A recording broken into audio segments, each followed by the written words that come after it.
Now, I will now call to order the regular City Council meeting of July 12th, 2021. Due to the COVID-19 pandemic, this meeting is being held electronically, and members of the council are participating remotely pursuant to the council's electronic participation policy. Public access to the meeting is available on the Local Government Access Channel 8 for Comcast and Xfinity subscribers, and on the city's YouTube channel online. Public access is also available by telephone by utilizing the call-in numbers posted on the meeting agenda. All callers will be muted and may only comment during the times allotted for public comment as indicated on the agenda. If you are on the phone waiting to speak to council and are also watching the meeting on YouTube or Channel 8, please know there are a couple of seconds of delay with the live stream.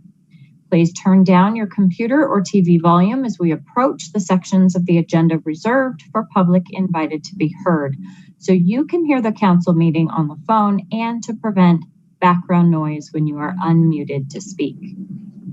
Those calling in and wishing to speak to council may text 303-450-8757 to sign up to provide public comment.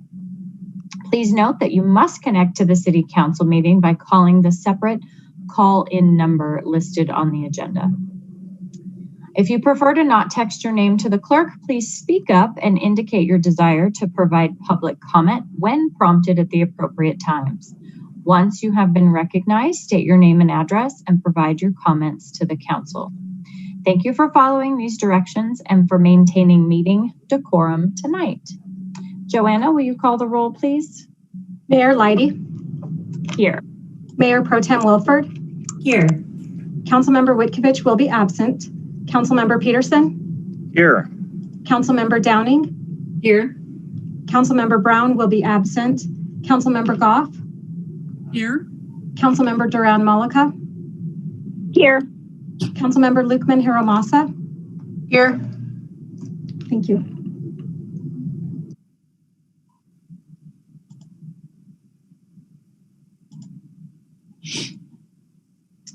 Okay, please stand as you are able and join me in the Pledge of Allegiance.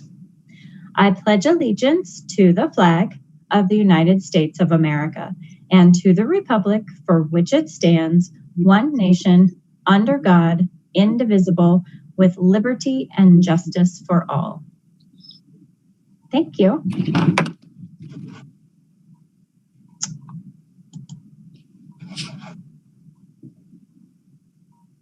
Okay, so our city manager Geyer is out. So we have our assistant to the city manager, Rupa Venkatesh, with us tonight. Do we have any responses to citizen inquiry? Good evening. We do have one quick response. We received a resident inquiry through a council member. We're not sure which council member, so hopefully this jogs someone's memory. A resident was concerned about a heaved sidewalk on Melody, just south of the roundabout near the marketplace on the east side. So streets went out to see if they could fix the sidewalk, but they were unable to push the sidewalk down since it was heaved. They couldn't push it back down. So Public Works is working with the on-call contractor to provide a price and timeline for the repair. So once we have more information, we will let council know. Thank you. Thank you. Do we have any additions or deletions to the agenda? Nope. Okay. We will start tonight with a proclamation of a very important day. Americans with Disabilities Act Awareness Day is July 26th. And we have some guests with us. So I will share my screen and read the proclamation, and then we will invite our guests to say a few words. Whereas on July 26, 1990, President George H.W. Bush signed into law the Americans with Disabilities Act, ADA, to ensure the civil rights of people with disabilities. And whereas the ADA and other legislation established a clear and comprehensive national mandate for the elimination of discrimination against people with disabilities and expanded choices for people with disabilities by reducing barriers, changing perceptions, and increasing participation in community life. And whereas we must encourage all people to contribute their unique gifts and to participate in moving our nation forward, the basic right of all citizens to pursue full, independent, and productive lives is at the core of our democracy. And whereas there is a need to expand opportunities and confront the social and systemic barriers that persist around disabilities, and we must continue to address the injustices that linger and strive to promote acceptance so that all lives are equally valued and more opportunities exist for employment, economic self-sufficiency, independence, and inclusion. And whereas we recognize that welcoming the talents of all people, including people with disabilities who are often underserved and underrepresented, is a critical part of our efforts to build a more inclusive and exceptional workforce and community. And whereas the City of Northglenn commits to fostering a community free of ableism, bias, and discrimination, and celebrates people with disabilities as contributing members of society who benefit our community with valuable talents, goals, and perspectives. Now, therefore, I, Meredith Leidy, Mayor of the City of Northglenn, Colorado, do hereby proclaim July 26, 2021 as Americans with Disabilities Act Awareness Day in the City of Northglenn, and encourage all residents to promote positive awareness and full support for inclusion of people with disabilities in every part of community life. Dated at Northglenn, Colorado, this 12th day of July, 2021. All right, and I am pleased to welcome Jordan Sabayan, Jacqueline Mitchell, and Dawn Russell are here to accept the proclamation. Jordan, Jacqueline, and Dawn are disability rights activists from Atlantis Adapt, an organization committed to advocating and increasing services for people with disabilities. Their work is focused on accessibility of public transportation, community integration, attendant programs, accessible and affordable housing, and protecting the rights of people with disabilities so they can live independently in their own homes in the community. So welcome to all three of you, and you have the floor. We would love to hear from you today. Thank you so much. We would like to thank the City of Northglenn on behalf of Atlantis Adapt. Adapt is a grassroots disability rights organization, and our goal is to ensure disabled Americans and seniors have the right to live in their own homes, not nursing homes. We engage in civil disobedience to bring about change. The COVID-19 pandemic has and continues to hit our communities hard as residents in nursing homes contracted the virus at an alarming rate and have succumbed to the virus. When the first deaths happened in Washington State, we knew we had to do something. Our response was the Escape the Petri Dish Nursing Home Exit Project. This collaborative pilot project seeks to serve seniors and people with disabilities wanting to escape nursing homes during the pandemic. Participants leave the institutions and are quarantined for a 4-week period while they are given independent living skills paired with home and community-based services and receive housing assistance. The city has supported the project by awarding our group with a COVID-19 nonprofit program grant. We deeply appreciate the support and hope to continue to work with the city to free our people. Thank you so much. Thank you very much for being here. Dawn, did you have anything to add? So you are muted. I didn't know if you wanted to unmute. I just said thank you again. It means so much to us. We really appreciate you being here, and we know it's not as much fun virtual, but we're still so happy to meet you all, and thank you for being with us tonight. Thank you. Okay. We have a presentation. David Swayze. David, are you with us?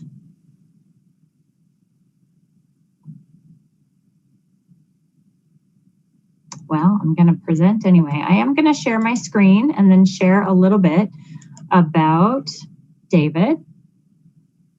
So David Swayze has served on the Parks and Recreation Advisory Board since 2015. Some of David's first interactions with the Parks and Rec Board were from the other side of the dais as a member of the community seeking a fee waiver for the use of Scout Park for archery practice. He and his wife, Karen, are active participants in the Society for Creating, I don't know that word, anachronism. I'm going to have to learn more about that. A club that researches and reenacts medieval arts. Oh, how cool. As members of the SCA, David and Karen have used Scout Park to teach archery to club members and the community and have always gone above and beyond to help maintain the park. Throughout his years on the board, David has actively participated in many city efforts. He has used the city's trail system, participated in special events as both a volunteer and attendee, engaged with other community members at public meetings, and attended community meetings for the new rec center and Croak Reservoir. We will miss having David on the board and wish him well as he makes his move to Kentucky. So again, this is something that we would love to have done in person. We are almost there. David, are you with us on the phone maybe?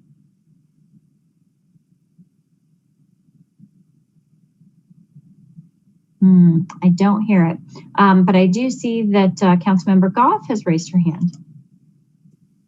Thank you, Mayor. Yes, I saw David last week at the Parks and Advisory Board meeting. I was there as they were interviewing, I guess, potential replacements for David. And I was hoping to thank him. I have walked by Scouts Park. I guess I didn't realize that park actually had a name, and I've seen the Society for Creative Anachronisms out there with their archery targets. And I hope that they continue to do that, because that's a very interesting and unique experience and appeals to lots of folks all over the country, actually. But I did wanted to thank David, because he was serving as a representative for Ward 3, and he did a great job, and his efforts are much appreciated and valued, and he will be missed. Mayor Pro Tem Wilford? Thank you, Madam Mayor. I too want to add to the chorus of praise for David. I had the honor of being able to serve with David on the Parks and Rec Advisory Board for 2 years, and was always deeply impressed with his passion for our parks and our open spaces, but also for sharing his love of archery. And many of you may or may not know, but in addition to obviously the fee waiver, he and his wife Karen, as well as a number of friends, would offer to teach young people archery during one of our many Northglenn festivals. And I believe that they've done it for many, many years. And if memory serves, they have taught quite a large number of Northglenn youth how to safely shoot archery. And so I feel like that skill and that passion is going to be very deeply missed. My husband and I actually went out and shot archery with him as well on a separate occasion and learned so much from him. So I wish you, David, and your wife, Karen, the best of luck in your move to Kentucky. And thank you for all of your years of passionate service on the Parks and Rec Advisory Board. Thank you, Madam Mayor. Thank you. Well, I hope David felt the love even virtually.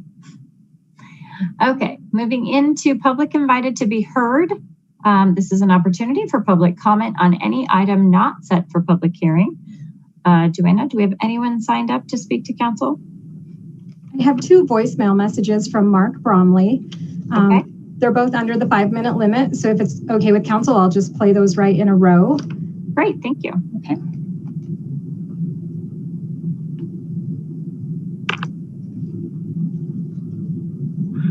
Hello there, City Council. Thanks for having me. I'm Mark Bromley again, and I just want to chime in on the EB Reigns Junior Memorial Park safety concerns. I've actually ran into several residents and neighbors that do actually have some significant problems with what's going on over at the EV Range Park. And I think actually putting a bicycle patrol out there would be helpful. And I suppose coordinating that with the police department would be very helpful, because there are some activities that do actually happen in that park that seriously does need to be monitored more closely.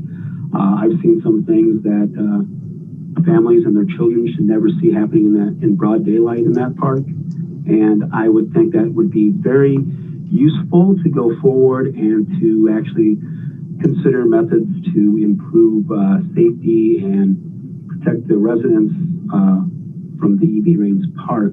I also like to mention that I don't think holding raves late at night like they did with the last Pirate Fest is actually in the best interest for the neighbors that actually live around that park, because that music can get loud and some of those people were, well, a little inebriated. Anyways, there's some of my input on the EV Range Park, and I'm glad some people are trying to take park safety concerns seriously in the city of Northglenn. Thank you very much for having me. Have a great day. Bye.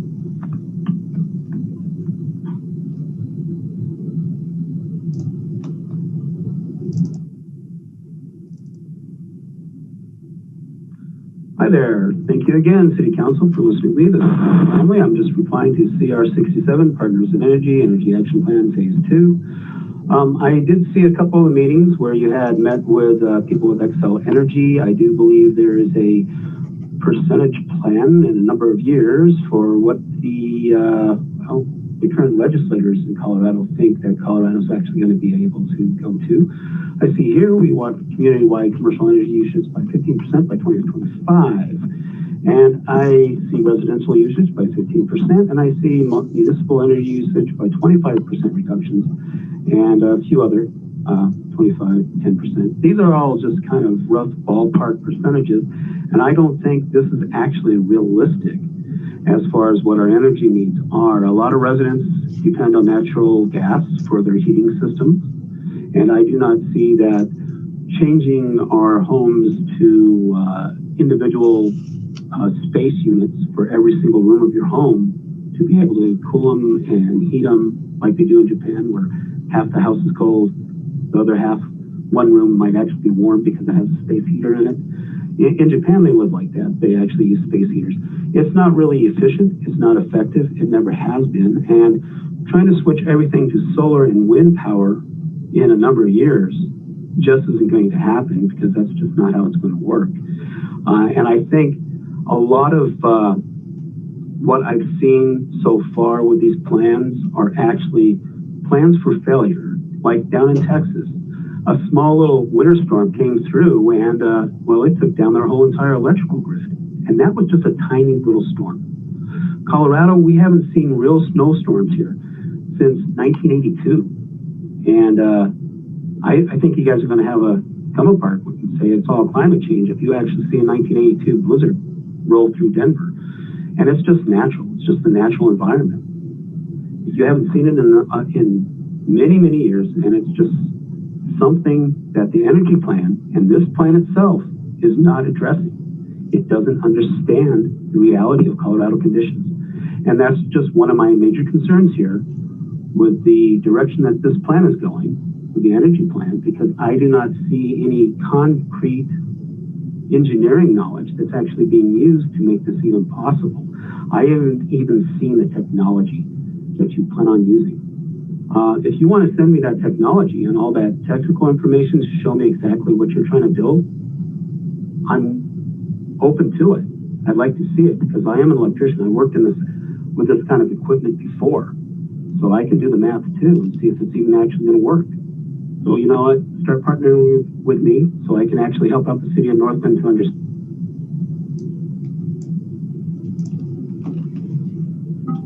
And that was the end of that message.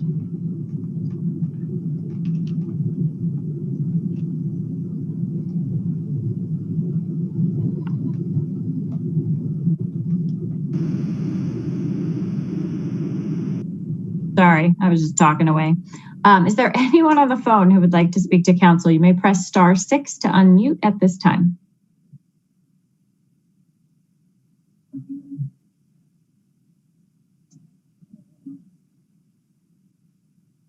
Okay. All right. Well, thank you so much. We will move into communications, and we will start with Ward 1. Councilmember Peterson, how are you? I'm wonderful, Mayor. How are you tonight? Good. Good. So a couple things is, let's see, next Tuesday we have our CCPP meeting, and it's a listening session where we'll be doing some engaging work and moving forward with the mission and vision of the committee. And that's on next Tuesday, I believe. And then on Wednesday, July 21st, Councilwoman Witkovich and myself are holding a Ward 1 ward meeting. Like I said, it's Wednesday, July 21st, 6 p.m. at Larson Park, which is at 108th and Larson. So we hope everybody from Ward 1 comes out and says hello. Our topics will be the no need for speed, which is prevalent throughout the city, and especially in Ward 1, and as well as an open forum on other issues for our residents of Northglenn. And that's what I have to report. So thank you, Mayor. Thank you. Councilmember Downing. Thank you, Mayor. I just have a couple brief things. Currently, I'm participating in the National League of Cities summer meeting that they're holding virtually. This morning, we met with the Small Cities Council discussing the advocacy that they're working on with the American Rescue Plan and several other things. So that was pretty interesting. Also, they touched on economics a bit in the small business trends, and there's a lot of new trends that are moving across the state. So it's pretty interesting. One thing that I found interesting that in the retail stores now they are, and I hadn't heard of it, maybe some others had, that the businesses like JCPenney's and some of those, they're downsizing, which we know they're having a smaller footprint, but they're going to showrooms. So what you do is you order whatever you wish to purchase, slacks or a blouse or something online. And then instead of having them sent to your home, you go to the store, try it on. And if you like it, you take it home. And if you don't like it, then you can return it right there at the store. So that's a new trend that they're seeing a lot of. And it's I've never heard of it before, but it's pretty interesting. The only other thing that I wanted to kind of brief everybody is that tomorrow the Historic Commission is meeting in the council chambers, and we are going to have an update from the company that did the survey over at Deza Estates. And so we're inviting anybody that has any questions or or would just like to find out more information about the survey to listen in or come to the meeting. We're holding it there in case we have, more people than expected, and then or possibly some folks don't have virtual capacity. So, but anyway, it's exciting, and we'll probably discuss next steps after we get the results tomorrow. Probably talk about next steps at the next meeting in August. So thank you. Great. Councilmember Goff. Mayor, just a few things. I just wanted to give a shout out to all the staff and city council members who participated in the book club where we finished up our racial healing handbook discussion on June 30th. And I felt that was very powerful and helpful. And I look forward to further trainings, workshops, et cetera, that we're going to be doing around diversity issues. And that they also include people with disabilities. We don't want to leave them out because the diversity includes all different kinds of people. So I was very pleased to see participate in the proclamation today as well. I also wanted to say that on July 1st, Council Member Mullica and I met with Amanda Peterson, the heads of parks, and a resident about some of the concerns with E.B. Raines Park. And so we had a very thoughtful and thorough discussion with, that included a lot of details and actually walking along the section of the park there that is in question, and look forward to hearing back from staff on some more plans and idea of their different ideas about how to address some of the issues that were raised there. So we do appreciate that. I wanted to thank all the residents who participated in our town hall meeting, telephone town hall. I guess it was the same day. And we appreciate your input. There's lots of ways that you can let City Council or the city know what your concerns, questions, opinions, ideas are. And we hope that you take advantage of any one of them to let us know what you're thinking. July 4th, I went to the Classic Car Show, which was quite wonderful and a big success. I didn't make it around to all the other different wards and their events because I went to the Rockies game, I have to admit. But I think from what I've heard from people, neighbors, and people I meet at the rec center, that everyone enjoyed the idea of having smaller events throughout the city so that they didn't have to go very far. Some of them could walk to them, and they did appreciate that. So I wanted to make a mention of that. And then on July 7th, we had our volunteer dinner.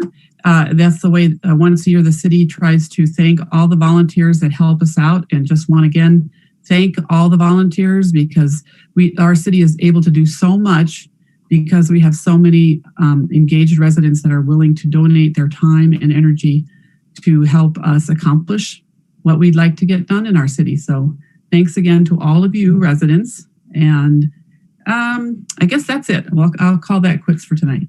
Oh, one more thing. Trevor Story did break a record today at the Home Run Derby by hitting a 518-foot home run. Yay, Rockies. Nice, thank you. Councilmember Duran Malika.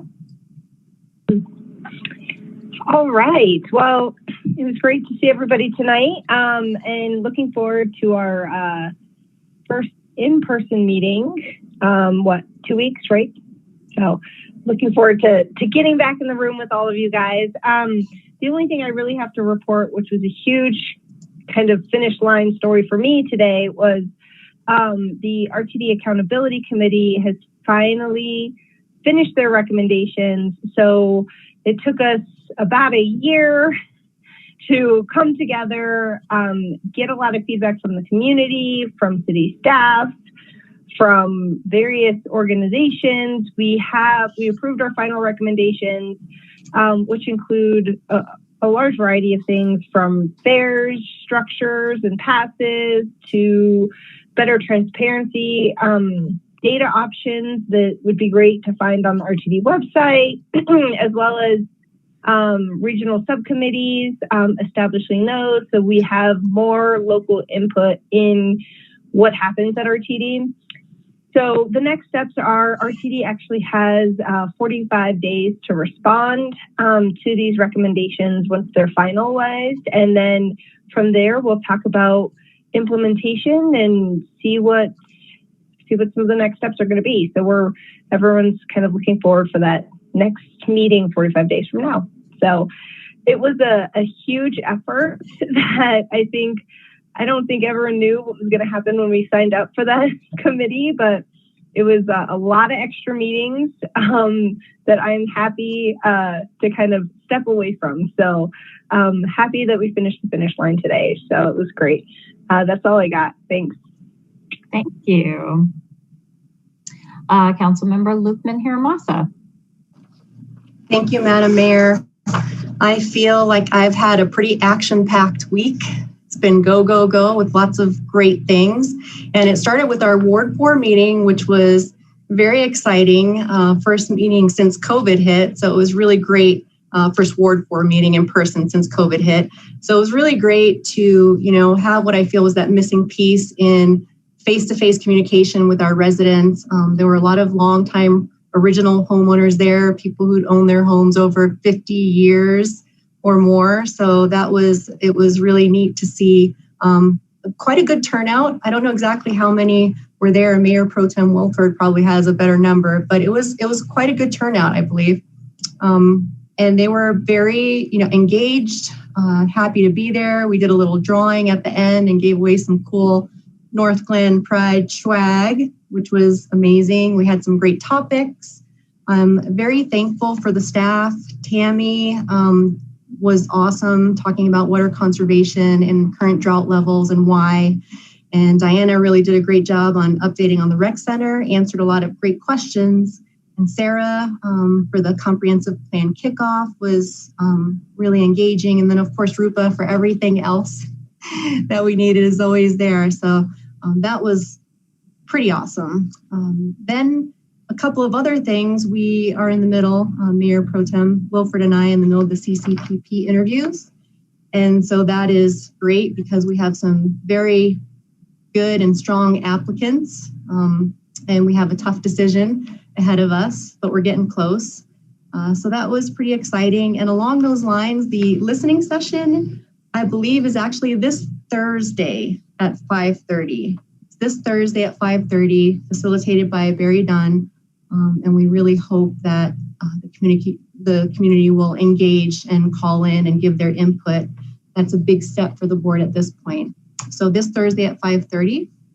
And then other than that, I went on a bunch of tours. So Kent took me on the wastewater treatment plant tour, the water treatment plant. I learned so much, nerded out on all of the processes, bugs versus chemicals, bonding agents and all of that neat stuff. And just the sheer magnitude, I think I gained more appreciation, for our water and our sewer system by doing these tours, and just how much goes into it and how incredible the staff is making sure that our drinking water is safe. So that was very exciting. Maintenance and operations building. And then today I also had a tour with Debbie, who was fantastic, business community tour. I learned so much. She was amazing, took me all around the city, and I have a better appreciation for everything as well, and learned a little bit more on how much the city is involved in really attracting and retaining businesses, and how Nura plays into all of that as well. And that's all I have. Thank you. Thank you. Mayor Pro Tem Wilford. Good evening, Madam Mayor. A couple of updates for me. First, sorry about that. First, I also joined the Volunteer Appreciation Dinner last Wednesday, and have to say that it was just so much fun to see folks in person and be able to thank volunteers in person for all of the hours that they consistently donate to making our cities so great. I learned that typically in an average year, our volunteers give about 12,000 hours of service. And in a year like COVID, right, where we were primarily a lot of us at home under stay-at-home orders, our volunteers still managed to volunteer 10,000 hours, which is just extraordinary and really speaks to the kind of community that we have here in Northglenn. So I want to say another thank you to every single person who volunteers, and to anybody out there who may be interested in getting involved. Know that there is always lots of work to be done, and we can always use your service. So feel free to reach out to the city, and we'll connect you on any volunteer opportunities.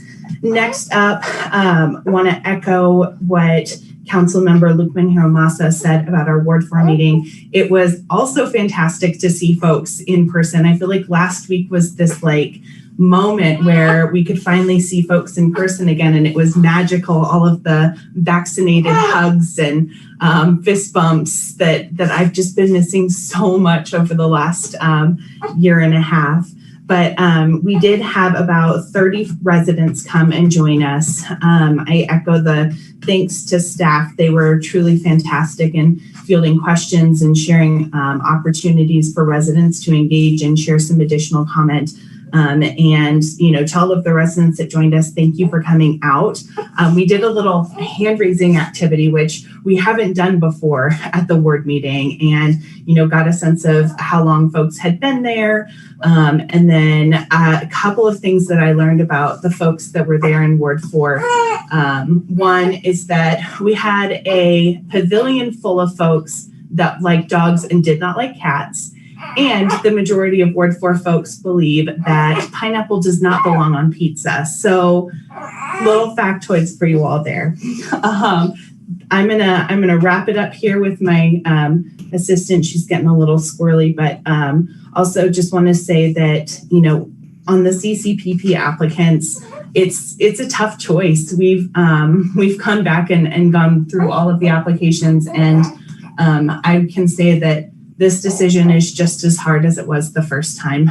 But I know that we've got some really fantastic finalists in the hopper, and I know that whomever we choose is just going to be really dedicated. So thank you all for your patience, and I believe that we should be inserting that person's name into a resolution, I think, for next Monday. So we'll make sure that we're ready to go for that.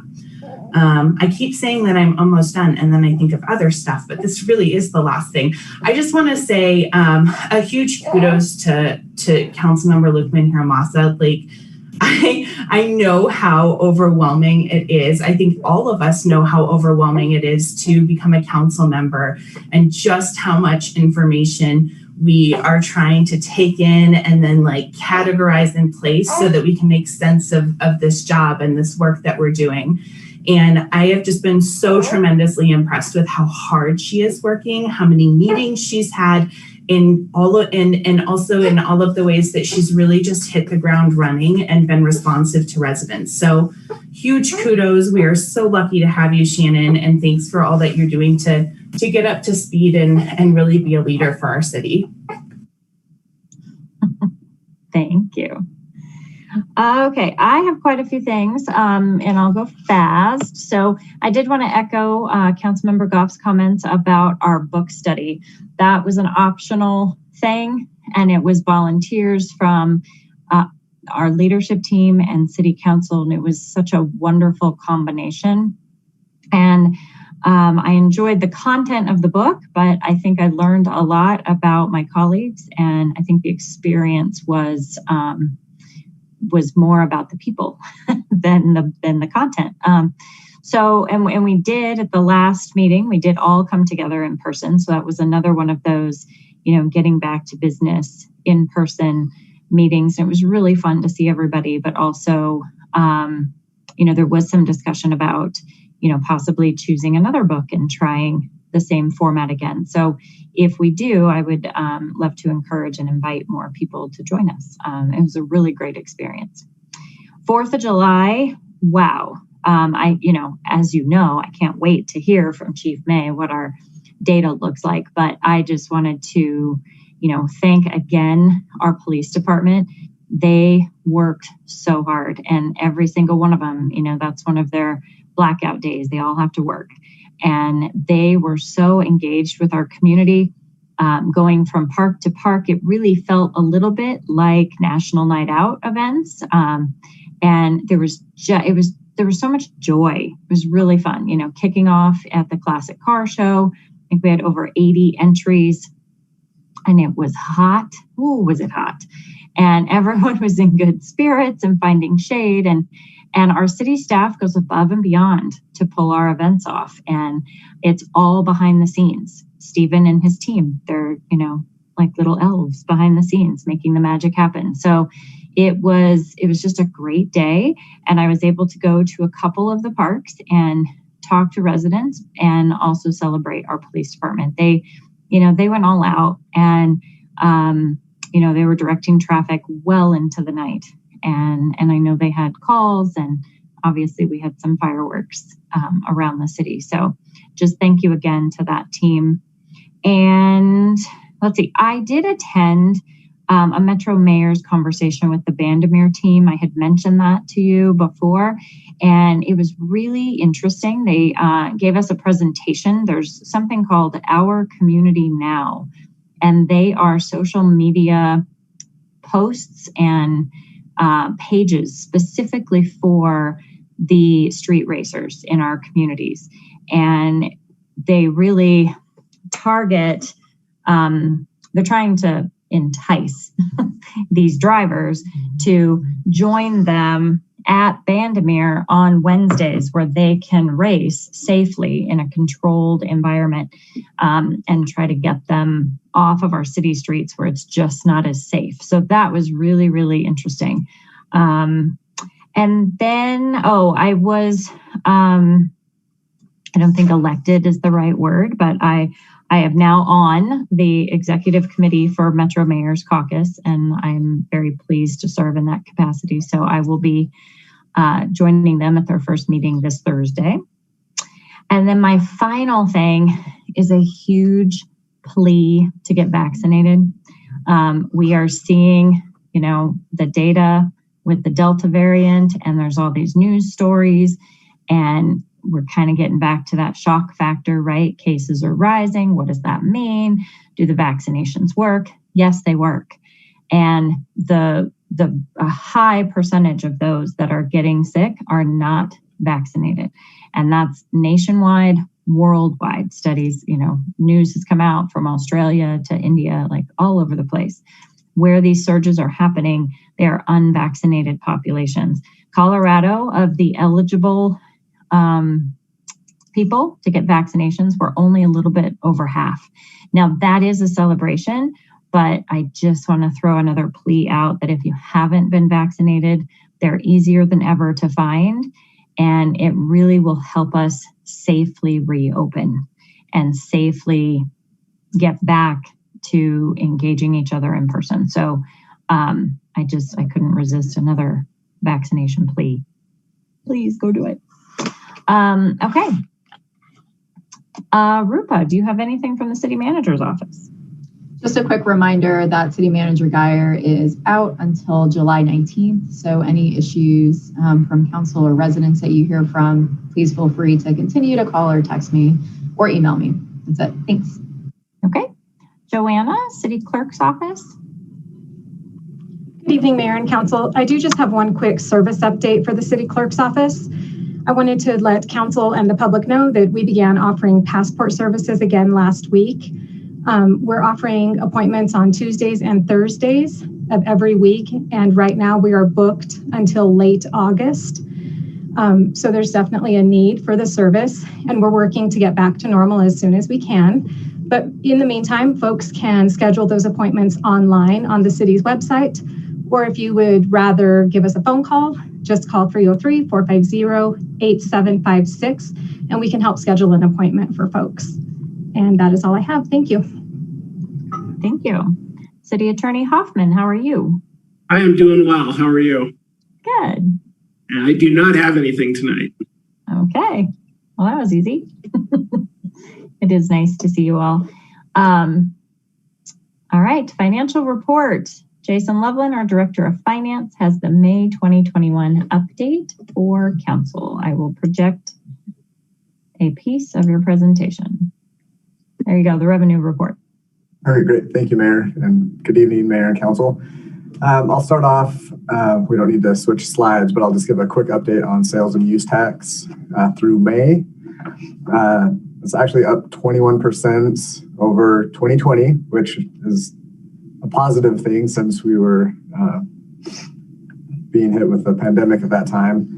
But I also wanted to just mention that it's actually up 10% versus 2019. So when we're looking at some of these numbers, obviously last year was challenging. So we're trying to look back a couple of years to see where we compare on those sales tax numbers. So up 10% from 2019. Last year we were down 10% at this time. So being up 21% through May is definitely signs that the economy has opened back up quite extensively. Within those sales and use tax numbers, auto use tax is up 27%. The food tax is up 2% year over year, but up 18% over 2019. And then the marijuana tax is up 23% compared to last year. So digging a little bit deeper, a couple of the industries that were most impacted in 2020, retail stores, they're up 50% compared to last year at this time. And then food service, restaurants, fast food, those are up 25%. So a big rebound as we would expect now that things have opened up, but definitely even above and beyond how performance was in 2019. So but very much positive trends on the revenue front from sales and use tax. Jumping into the general fund revenue report that the mayor has pulled up for me, thank you. You'll see that total taxes Property tax, sales, use tax, and other taxes are up 14% on the year. And then total revenue in the general fund is up 5%. I think a couple of highlights there: intergovernmental revenues. So some highway user tax, road and bridge taxes. Those are down 35%.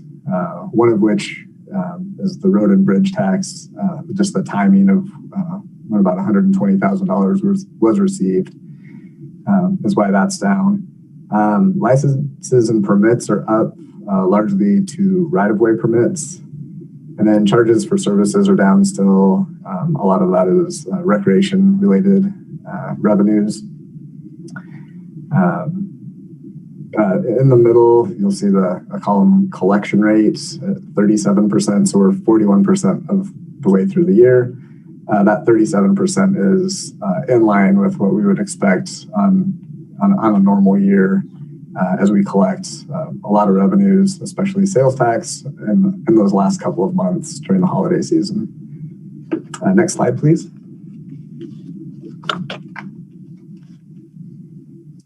So on the expenditure breakdown in the general fund by department, a couple of items to point out, just with a larger percentage differences, over 10%. Human Resources Department, there's an increase in insurance premiums year over year. And in 2020, there was a vacancy savings that was received. So they're showing a little bit more expenses in 2021 due to those two particular items. Technology, just been an influx of new initiatives on software, causing that increase. And for that department, planning and development expenditures are down. Last year, there were some plan review fees collected that are one-time in nature, and so they're showing the numbers down. So overall, general fund expenditures are at $2.3 million, down slightly from the 10.6 the year before, but again, in line with what we had budgeted for 2021.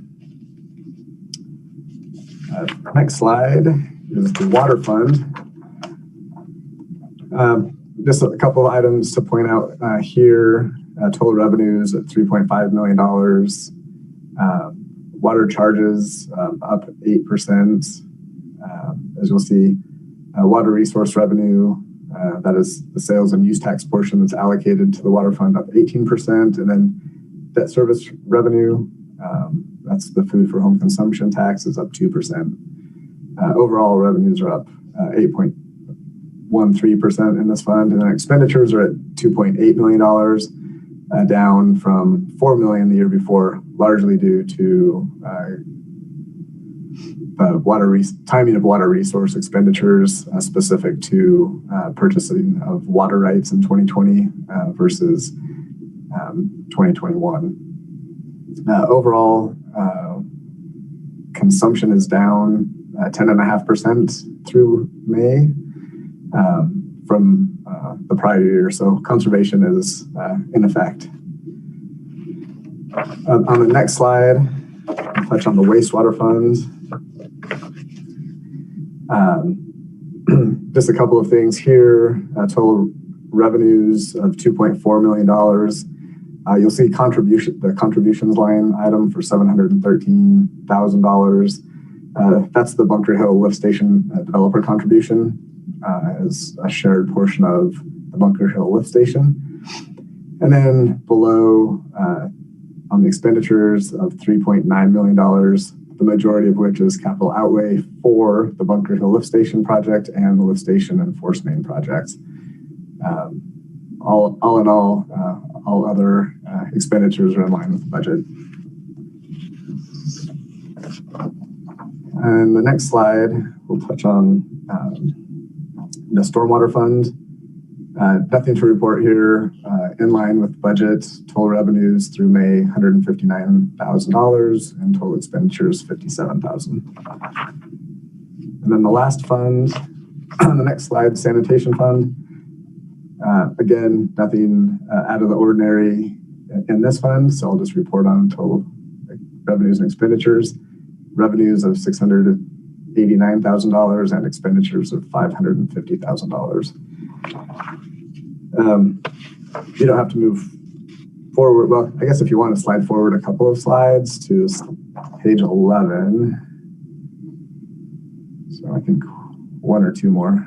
Yeah. And this one's a little hard to see on the screen. But this is our geographic code breakdown for our sales and use tax collection. And you can see here some pretty significant gains over the prior year in all of the different areas throughout the city. In that middle column, $894,000 and then over 20%, which is consistent with our overall sales and use tax growth. So I just wanted to bring that forward for the meeting tonight. And other than that, I can stop there and answer any questions that you may have. Anyone have any questions for Jason tonight?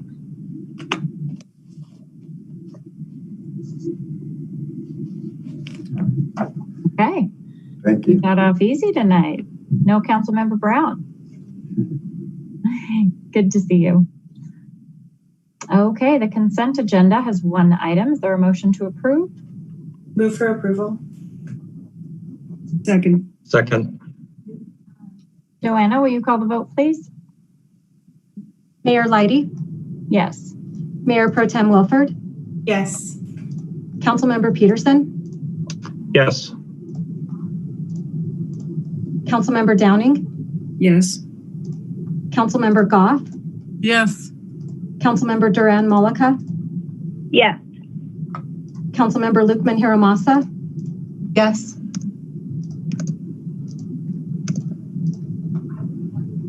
I will close that vote and the consent agenda passes unanimously. Thank you. All right, moving into public hearings. The first one, CB 1972. Joanna, will you read the title, please? A bill for a special ordinance amending the 2021 budget, recognizing revenues and appropriating expenditures by supplemental appropriation for the payment of the costs and expenses of the municipal government, agencies, and offices of the City of Northglenn, Colorado for the fiscal year beginning January 1, 2021. I will now open the public hearing on CB 1972. Joanna, did we have any comments received prior to the meeting? I have not received any comments. Has anyone signed up to speak? No, no one signed up either. Okay. Is there anyone on the phone who would like to speak either for or against CB 1972?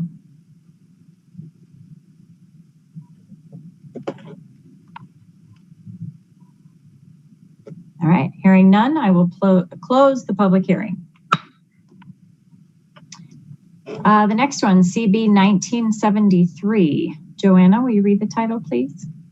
A bill for an ordinance amending Article 4 of Chapter 9 of the Northglenn Municipal Code by the addition of a new section 9-4-16 concerning prevention of passage to and from a religious facility. I will now open the public hearing on CB 1973. Did we have any comments received or has anyone signed up to speak tonight? I do have a voicemail regarding CB 1973 from Mark Bromley, so I will play that now. Okay.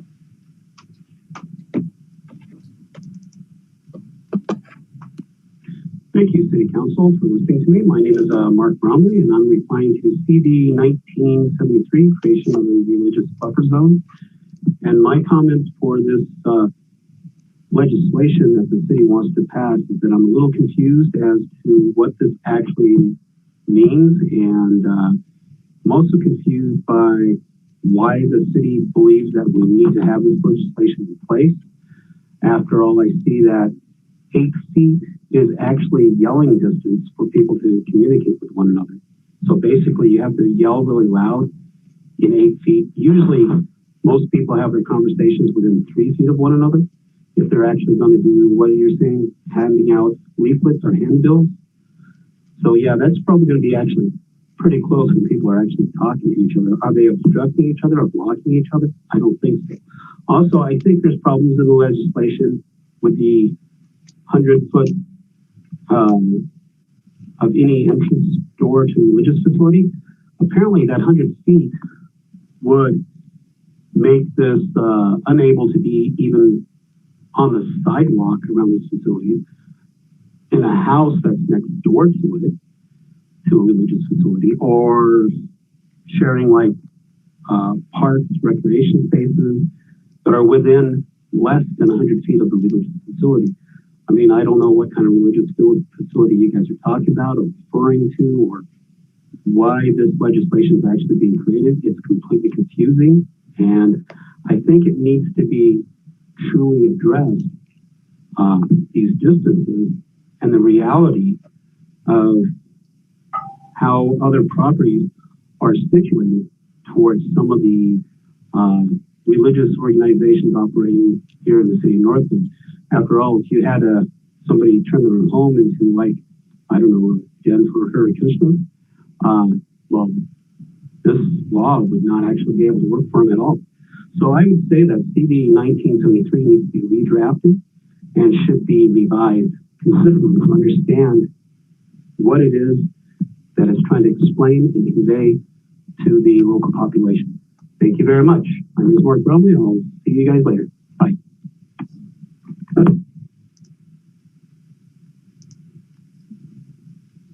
Okay.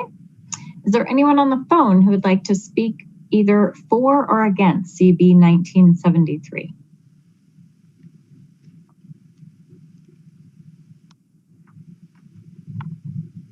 Hearing none, I will close the public hearing.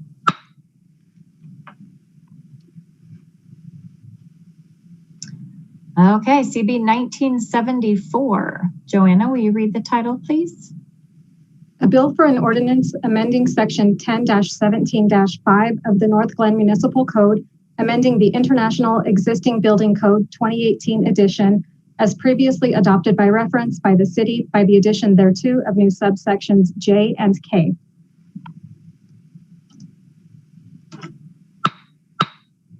I will now open the public hearing on CB 1974. Joanna, do we have any comments, or is anyone signed up to speak tonight? Yes, I have one voicemail from Mark Bromley, so I will play that now. Hello, thank you, City Council, for having me again. My name is Mark Bromley. I'm commenting on CB 1974, Cold Weather Care Building Code Amendment. I'm confused about this as well because I don't see why the city believes that it is now the building authority. Most of the buildings that are built in Northglenn were built because of national building codes, which are part of the NFPA. I see that it's mentioned in here about the NFPA, which I'm actually part of because I'm an electrician. And of course, to know the NECs, you need to know the NFPA. And I do know fire suppression systems and sprinkler systems. And I do know exactly what a fire watch is. A fire watch is set when you're doing hot work or any kind of construction where a fire hazard might be present. If there is no fire hazard that's present, then there's no reason to set a fire watch. You do not actually have to have a person physically there in flash gear with a fire suppression equipment when there is no work being done that requires them to be present. So this is actually a work-related thing to the NFPA, the National Electrical Building Code, or the NGTV, National Building Codes and International Building Codes. And when you go through all those codes and stuff, they're actually at a higher level, like the national level, at the state level.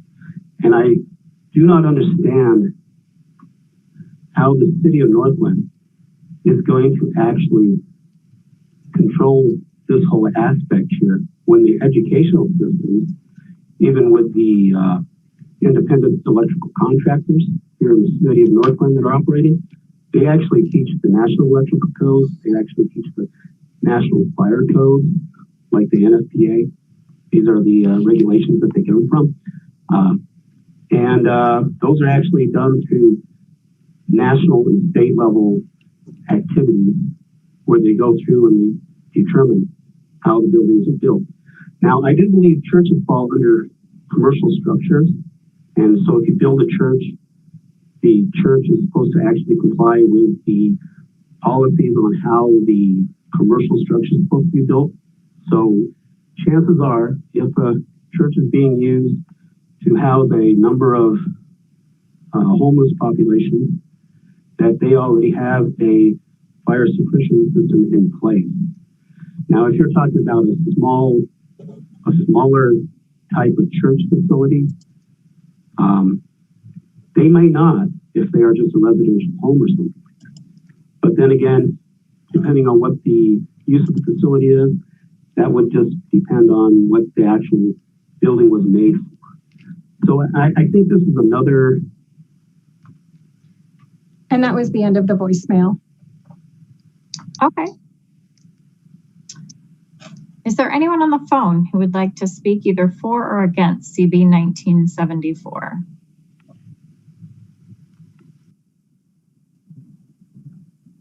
All right, hearing none, I will close the public hearing. Moving into ordinances on second reading, CB 1972. So we've already heard this is the supplemental appropriation. We just had the public hearing on that. Is there a motion to approve on second reading? So moved. For approval. Second.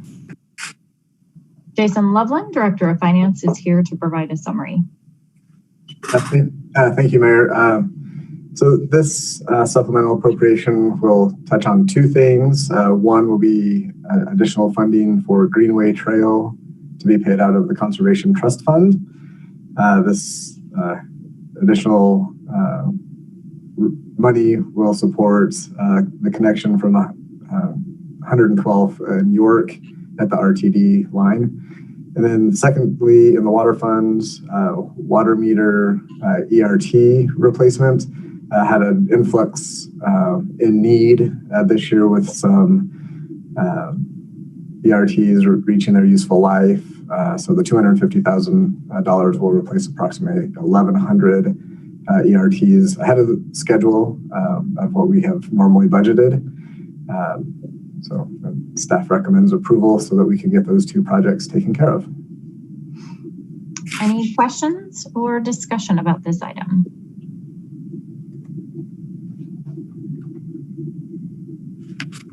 All right, Joanna, will you call the vote, please? Mayor Leidy? Yes. Mayor Pro Tem Wilford? Yes. Councilmember Peterson?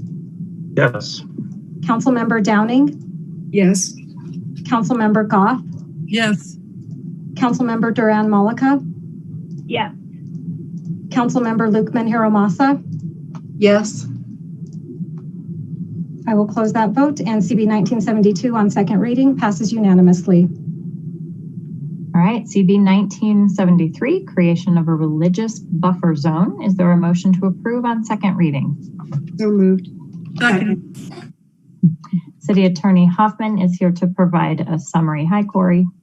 Good evening again, Madam Mayor and members of council. This ordinance, if adopted, and to perhaps address some of the questions during the public hearing, the 100-foot creates an area from the front door in which the 8-foot buffer zone is implemented. And because in our community, we have had some incidents where folks have been unwanted and aggressively preventing people from entering religious facilities, this buffer zone, the 8-foot zone, is the same buffer zone that various courts have upheld on women's reproductive rights issues. So the same type of buffer zone that would apply to religious facilities in the city of Northglenn. Okay, any questions or comments for Corey?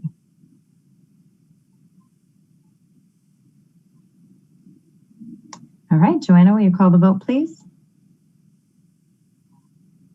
Mayor Leidy? Yes. Mayor Pro Tem Wilford? Yes. Councilmember Peterson? Yes. Councilmember Downing? Yes. Councilmember Goff? Yes. Councilmember Duran Malika? Yes. Councilmember Lukman Hiromasa? Yes. I will close that vote, and CB 1973 on second reading passes unanimously. CB 1974, Cold Weather Care Building Code Amendment. Is there a motion to approve on second reading? Move for approval. Second. All right, Brooke is here, our Director of Planning and Development, to provide a summary. Hi. Oh, for some reason we have no sound for you. You're not muted.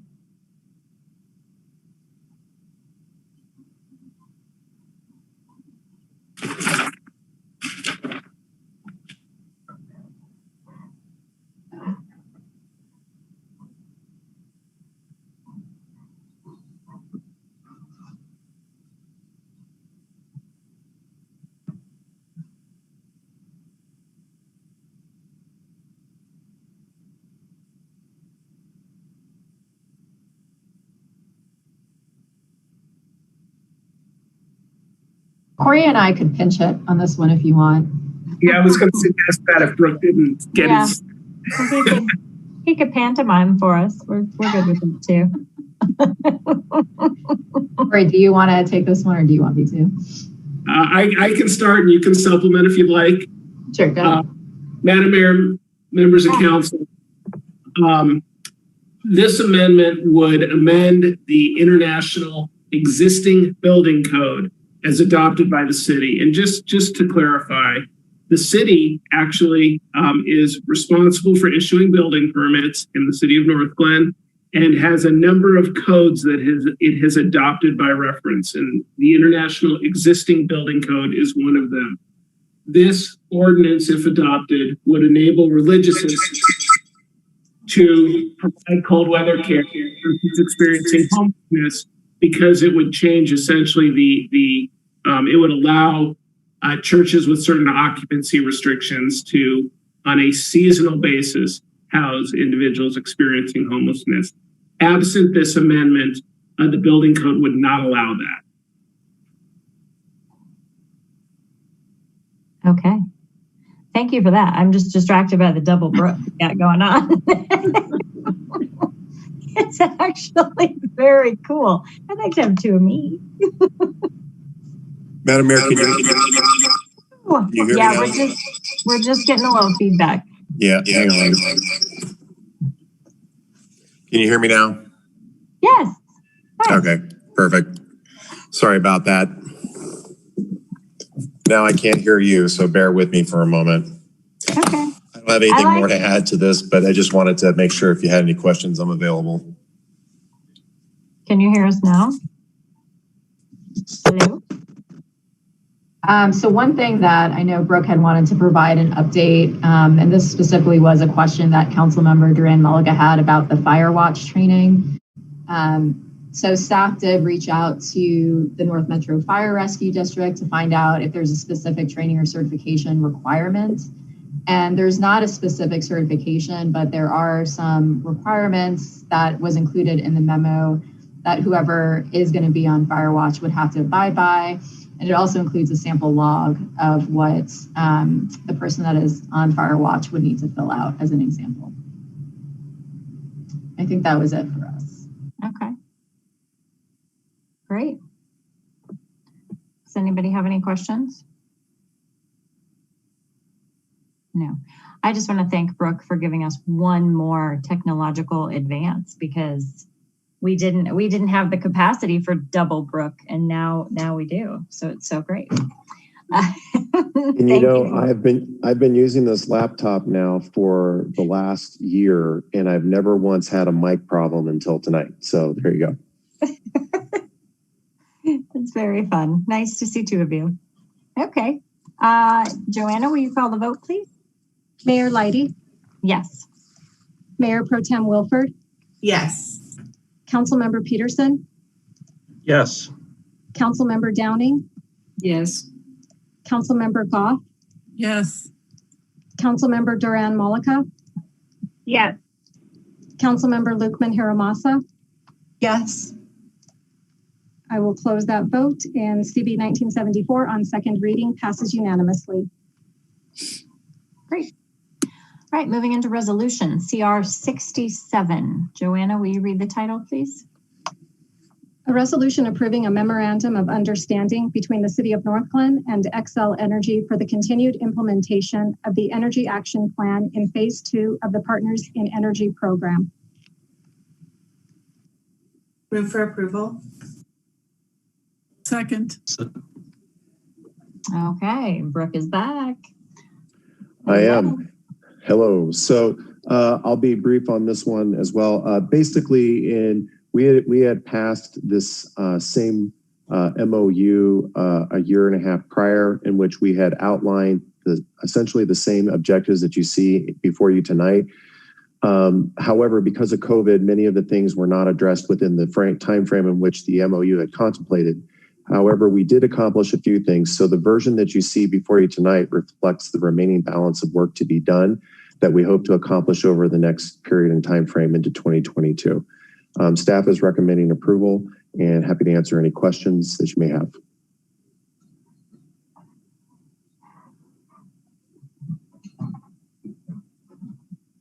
Well, I do not see any hands. I appreciate your explanation. Thank you for that. Joanna, will you call the vote, please? Mayor Leidy? Yes. Mayor Pro Tem Wilford? Yes. Councilmember Peterson? Yes. Councilmember Downing? Yes. Councilmember Goff? Yes. Councilmember Duran Mollica? Yes. Councilmember Lukman Hiromasa? Yes. I will close that vote, and CR 67 passes unanimously. Thank you. Thank you. All right, discussion item, E.B. Raines Jr. Memorial Park safety concerns. So we have quite a few people joining us to present this item to council. We have Rupa Venkatesh, our police chief May, and Amanda Peterson, director of Parks, Recreation, and Cultural Services. And I will share my screen and pull up the presentation. So Rupa, are you taking the lead here? Yes, I'll start it off, and then Chief May and Amanda will finish us off. Right. There we go. All right, thank you, Mayor and City Council.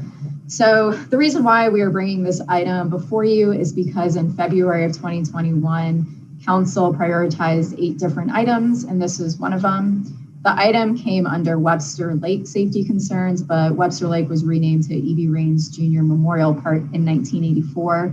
So moving forward, this is what this item will be named. So in this presentation, we're going to provide council with an overview of what staff is currently doing, and we'll discuss what outcomes council wants, and then what other tools does council want to help us achieve those outcomes. So if we move to the next slide, and this is our first discussion item for council. So this is what we as staff are hearing from our residents, either through CRM requests, through direct emails, or from council. So we've been hearing that they are dog feces in the park, trash in the park, unwanted individuals, suspicious activity near the skate park, needles on the playgrounds. So I can pause here if there's anything else that council has heard from residents that we're missing from this list. And if you think of them as we continue on with the presentation, we can come back to this at the end, but I'll pause right now. Councilmember Goff. Thank you. Excuse me. Thank you, Mayor. One thing that I did hear in our discussion with a resident on the east side of E.B. Raines Park is that entrance there from Washington has a couple of, I don't know, like center islands in the street where there could be flowers planted or something. I mean, it looks like at one point something like that had been put in place there, and now I guess some of the residents actually plant flowers in one of them, and then the other one, it just looks like dirt and weeds. And so that would just be kind of a, like an overlooked area of the park that needs some, flower bed attention, I guess. I'm not quite sure how to word it, but I know when you come from the community center drive side, there's all kinds of flower beds that are well tended and look beautiful. But if you come in from Washington, there are a couple of places where there could be something like that, and there currently is nothing like that. Councilmember Duran Malika. Yeah, and I know that this presentation is going to focus more on safety concerns. The only thing I wanted to add in there were concerns that I heard around the restrooms, about people lingering in the restrooms, potentially doing some suspicious activity in the restrooms. And then following kind of Catherine's point, you know, a lot of people see EB Rains as the jewel of Northglenn, and it may not look like that. Especially one of the concerns I've had a lot was with the park pavilions and then the playground. It's definitely looking wear and tear. So just throwing those extra items out there. Councilmember Lukman Hiramasa. Thank you, Mayor. I would also like to add suspicious activity in that parking lot by the townhomes. I've witnessed that myself, even yesterday. So I think it encompasses a little bit more area than just the skate park. Thank you. And I received a voicemail this week from a resident who did call the police and had somebody come over, and the voicemail was a little jumbled, but there was some pieces about sod missing in places and grass laying there for days. I don't know, but there's also, you know, families that are antagonizing the wildlife. I've had this has been an ongoing issue, I would say, since COVID. And I think some of that has been, you know, our staffing situation, but the water also has a lot of trash in it. And so when families would go out to walk on that pier or just walk around, the water, you know, and I think this has been raised before, is that the water has had a smell, the fountain hasn't been on, and there's been a lot of trash. And I think to Councilmember Mullica's point, like, you know, our residents really do consider this to be, you know, our most beautiful place. And I think that's why they're so disappointed that it's in disarray right now.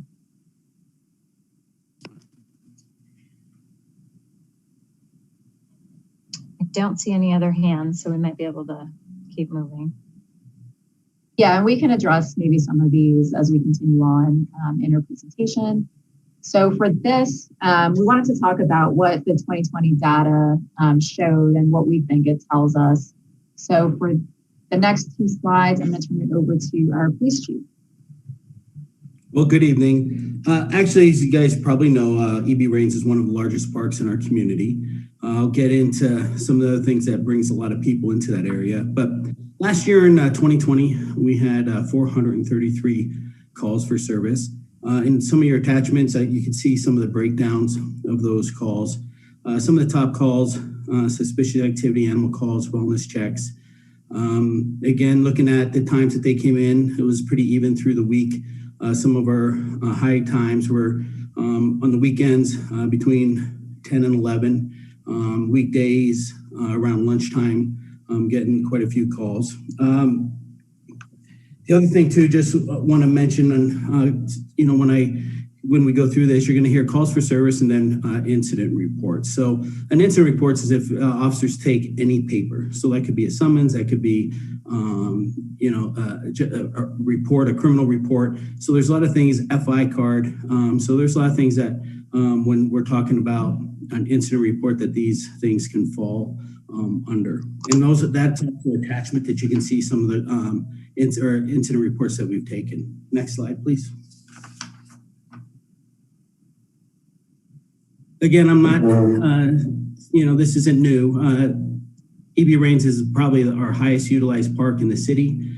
It is around 8 apartment complexes. Again, it has a lot of foot traffic. It brings in a lot of people throughout the community. So it is a very busy park. Again, on that, you know, with the 10, if you see down in the data analysis that Renee pulled, that, you know, 10.4% of calls for service warrant some type of reporting. In our citywide numbers, that number is about 14%. So some of the things that, when people call, we definitely want them calling the police if they see suspicious activity, so we can come and talk to individuals. A lot of times with some of the news, the Senate bill, we do have to have a reporting party. We just can't go up and contact unless we visually see, criminal activity. Our officers will not contact. So we definitely need, a reporting party so we can go up and make that contact if there is criminal behavior going on. Next slide. This slide just shows the density of all the apartment complexes in the area. And also, again, talking about the west parking lot, the east parking lot, a lot of our calls for service, officers respond to either that side, the west side or the east side when they're going to the call and the contact. So we do get quite a few calls from the skate park area. We do get some calls from the playground. So that's where a lot of the primary calls come in at for us when we're doing that. So, but a lot of the welfare checks and well-beings, that could be, all over the park. We have certain individuals that have their favorite picnic benches and everything else. And again, they're not doing anything wrong, nothing illegal about sitting at a picnic table, but people do call on those individuals. Do you guys have any questions so far? Okay. So for this slide, when we talk about outcomes, so when we want to determine what outcomes are, this will help us determine what tools are the best for us to achieve those outcomes. So there is definitely a perception of the park being unsafe based on the number of calls for service that we get at this park. So one thing that we can do to change the perception is more education and outreach tools to change the behavior of users of the park. And then if we want to change the experience of the user, we do have tools to increase enforcement. So as we go through the next couple slides where we talk about what staff is currently doing and what other tools we could possibly do, and then as council brainstorms what other tools we missed, those are the two things that we want you to think about. So education and outreach tools to change the perception of users feeling unsafe, but also enforcement to actually change some of the experience that our users have. So we can continue on to the next slide. And Amanda, our Parks and Recreation Director, will talk about what we're currently doing. Good evening, Mayor and Council. Before I jump into some of what's on the slide here, I did want to respond to a couple of the items that came up earlier because I think they fit in with some of the activities we've already implemented. So Councilmember Duran Mullica brought up the condition of some of our park pavilions and the playground and just wear and tear on those. Wanted to let you know we do have both of those items in the budget for improvements this year. We did receive grant funding for sensory playground, restroom facility improvements. Staff is in the process of putting together the RFP I guess it's an RFP for that project, and we anticipate construction to be this fall. And then on the park pavilions, the park staff, so Doug Pegras is putting together that process and should be getting ready to get quotes to have all of the pavilions repainted and cleaned, and that should happen prior to the end of the summer. So one little piece that is already in progress. Some of the other things that have been implemented over the course of this summer and last was an increased presence of PD via bicycle patrol. The SROs, or school resource officers, are out during the day. I know I saw them just the other day as they waved as they came from the skate park. Really just trying to improve those relationships, make sure that people who are utilizing the park, both the way they're supposed to be and sometimes the way they're not supposed to be, know that there's a presence. There's a presence of staff, there's resources available, and that they know that somebody's watching what's going on. Similarly, with dog waste bag dispensers, I brought a little show and tell here. So rather than just another sign or another article in the connection, those are both really helpful, but really trying to get staff. So I don't know if you can see that. Go up to park users who are walking their dogs in the park, whether that be off leash or not picking up after them, and handing them this little dog bag dispenser as a way to reach out to our community members, remind them personally that it is their responsibility to pick up after the dog, and give them a really easy way to comply with that. In addition, again, relationship building, a different approach to our seasonal park ranger utilization this summer. We do have 2 seasonal park rangers, so they're full-time positions just during the summer months. And we're really encouraging them not just to look for somebody who's breaking the rules and to go enforce it or call PD for help in enforcing it, but to really work on that relationship building and getting to know our park users, knowing that many of them are repeat visitors, and encouraging them to want to comply with park rules, whether it be because they don't know what they are or because in the past they may have chosen not to comply. Some of the most common items they're having conversations about are vaping or smoking in the park now that we have a no smoking ordinance in place. Utilizing, I know on July 4th, there were lots of people bringing fireworks or alcohol into the park, and alcohol in general being a bigger concern. Other than that, it's really, both of them are engaging with people who are experiencing homelessness and really trying to encourage that connection with other resources for them. The next one on there is the canal ditch cleanup. This is an ongoing effort, whether that be the Farmers Highland Canal cleanup that our residents engage in year over year, or the larger work that's done in partnership with the Farmers Highland Canal to pull up that underbrush and make it so that we have really great visibility between the trail and the park. And then the last one on the list of already implemented is new fencing, which is in process already. And Councilmember Duran-Mullica and Councilmember Goff both mentioned that a little earlier. And you can go on to the next slide. Some of the what else can we do? Some of the brainstormed ideas that have come up. Some of these are really easy to implement, and some of them maybe not so easy or have a significant expense or potentially have a negative side to them as well. One is educational articles in the connection. That's a pretty easy piece to implement, but may not be as effective as some other means. See something, say something signs, again, encouraging the community to be aware and to respond. We know some people respond well to additional signage. Sometimes it just becomes something else that's in the background and may or may not have a significant impact, at least not without being paired with other actions.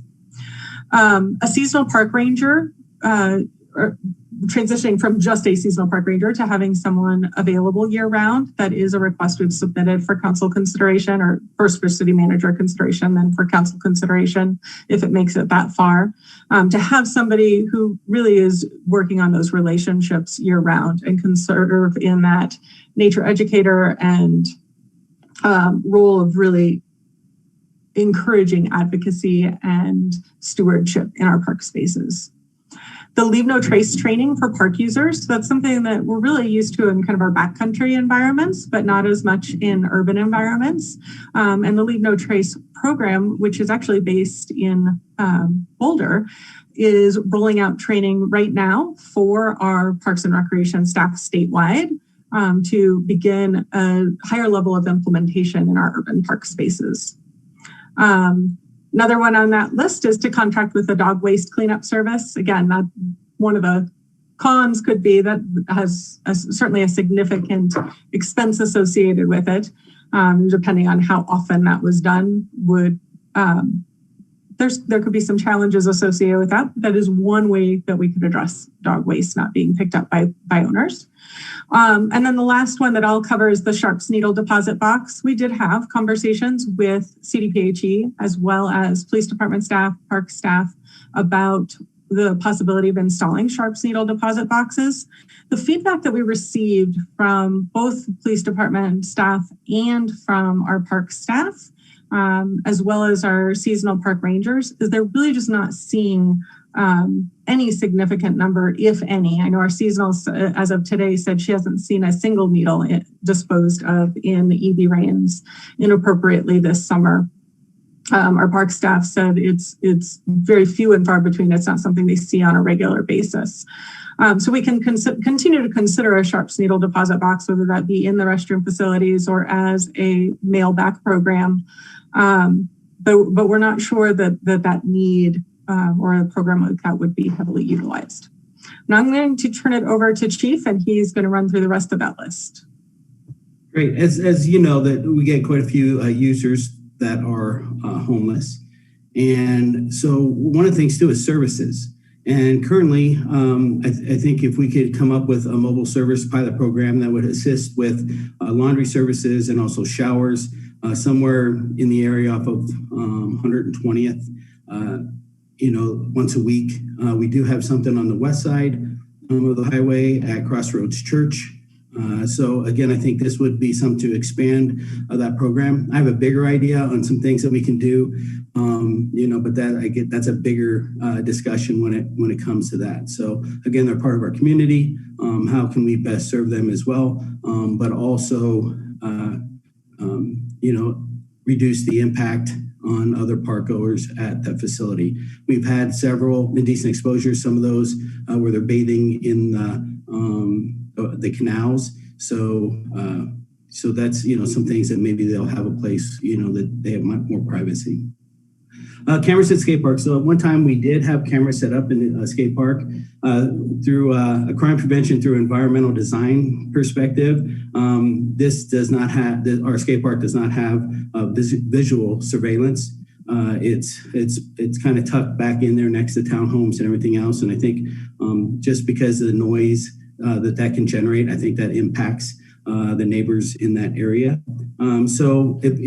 Again, one of those ways where we can increase the surveillance would be put some wireless cameras up. At one time we had a camera up as a pilot program, and within a month, someone with a really good arm covered his face, went up and threw first rock, threw it and broke our camera. But we did get to see quite a bit from that. Also, another thing too is we can add maybe some private security for that on those high impact days. Again, we can't always guarantee we can get police services in that park consistently, but when we call, we can get there. Currently, we do have our bike patrol, and that park is their main priority. The other thing too is, but it's expensive, move the skate park to a more visible location. It is a great skate park. It was designed and the people that use it love it. But again, I just think the location has been problematic, and that's all I have. And so the last bullet on this slide, the other ideas, ties into the next and final slide about next steps. So we're looking for feedback from council on the current strategies and tools we're using, if that's the direction you would like us to take, and then what other tools, either from our list or things that we haven't thought about, that you want us to do some research on and potentially prioritize for this upcoming budget year. And with that, I'll turn it back over to you, Mayor. Okay. Well, I'm sure we have a lot of ideas. I know we are missing 2 council members that have also expressed concerns specifically about this park. So I'm interested in thinking through how we can get information from everybody on this issue. One of the things I want to caution is sometimes it sounds dismissive when we say that we just have to convince people that it's not an unsafe park. Our residents' perception is their reality. And so if they feel unsafe being there, then it is in fact an unsafe park. And so when we start with, we just need to educate them. I just want to make sure that we are truly honoring the comments and feelings of our residents and not saying, yeah, but it is, it's better than people think. And so we're just going to educate them on how it's better than people think. And so that's one piece that as I was listening, it just stuck me as, ooh, I don't like that part. Because I want to make sure, if there's a family that does not feel safe walking around that lake, no matter what time of day, then that's how they feel. And I don't want us to dismiss that. So I know it's a fine line because I understand the other side. I just want to make sure that when we are communicating, if we're doing the education in the connection and we're, educating the community on how to help us take care of this park, that we're not being dismissive. So it's just something to think about in the messaging. And I guess my biggest question is this a staffing issue? Like, do you need more money to hire more people to help this happen? Because I think my belief is that action needs to take place. And so if we just don't have the staff because we need the money to hire them, then I think that's the conversation. If it's we don't have the staff because we can't hire them, nobody is applying and we're understaffed and we can't keep up, then that's a different conversation. If it's, I guess I just want to know, tell us what you need. So if it is a people, all hands on deck, and you need more money, I'd like to know that, I guess. I think that's the conversation that we want to have with council in terms of education versus enforcement. So if it's something where you want staff to continuously educate park users on things that we're hearing. So one of the top calls for service is animal control. So we can certainly provide the education piece of it in terms of here's a waste bag disposal item that you all can have, and we can have park rangers continue to educate. But if you want something more in terms of we want users of our park not to see any dog feces, and take that one step further and say we would like to contract with a company to do that. I think that's where the difference is. So we can continue to educate, and like Amanda said, it doesn't really cost that much money. But if you want us to go one step further and really change the experience of the park user, if you think that's an issue that we're really seeing in terms of animal control calls, then yes, we do need a request in our budget to contract with the service. So can I just use that as an example? Because I'm thinking those aren't the only two options, right? Like, is it against our ordinance to not pick up the dog poop? And if there was enforcement and someone just lazily did not pick up their stuff, would they get a ticket? Like that I personally don't think we should do their job for them and create lazy residents that don't care about their park. So I guess I don't know if we need to take these as separate issues as opposed to I don't know. I'm interested to hear from all the hands that are now up, because there's a lot of ideas and there's a lot here to unpack. So, Councilmember Goff. Thank you, Mayor. Yeah, I had similar questions to your own. When early in the slides we were presented with this question of how do we change the perceptions of users feeling unsafe while addressing the reality. I guess I wanted to know a little bit more about how we would be educating and what we are educating them for, because not only, as you said, we want to honor people's perceptions, but on the other hand, sometimes people, and I know this has happened, call the police because somebody is, seemingly camped out at a picnic table and have all their possessions spread out on the table, and they're there all day or something along those lines. I have heard that from a resident. And what we part of the education of our citizens is that what is legal and what is not legal to do in a public place or a public park, because you might not like the looks of it, or you might wish that person wasn't there. But if, as we've heard somebody say a little earlier in this meeting, if they're not doing anything illegal, you can't, there's nothing you can do. I mean, we all have different ideas about, how we want to spend our day, or, what we should look like, or what we should be carrying around with us. And I think this almost is at least a certain percentage of this has to do with people experiencing homelessness, and that might be, something that we need to look at further. I know we've talked about it. Maybe that's where we need some more staffing. I'm not really sure, but I just would like to say that in planning how to deal with some of these issues, especially the ones that seem to do with people experiencing homelessness, that we include or connect with the homelessness task force, or Jessica Holtz at least, to find out how, it's going to impact that population, or the best way to approach that population, to explain, maybe how what they're doing is perceived of by others, or, I'm not really sure, but that was something that I had concerns about as well, this outreach and education to our residents. And if I can respond to Councilmember Goff briefly. I would just say that the education, I think, goes to many different populations. So part of the conversation is also with our individuals who are experiencing homelessness about the resources that are available, or what the park rules are, what park rules they may be breaking.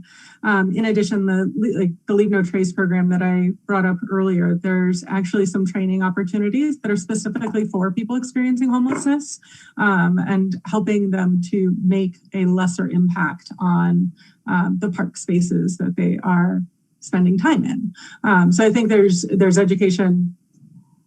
We're using the term education pretty broadly in this case. Councilmember Downing.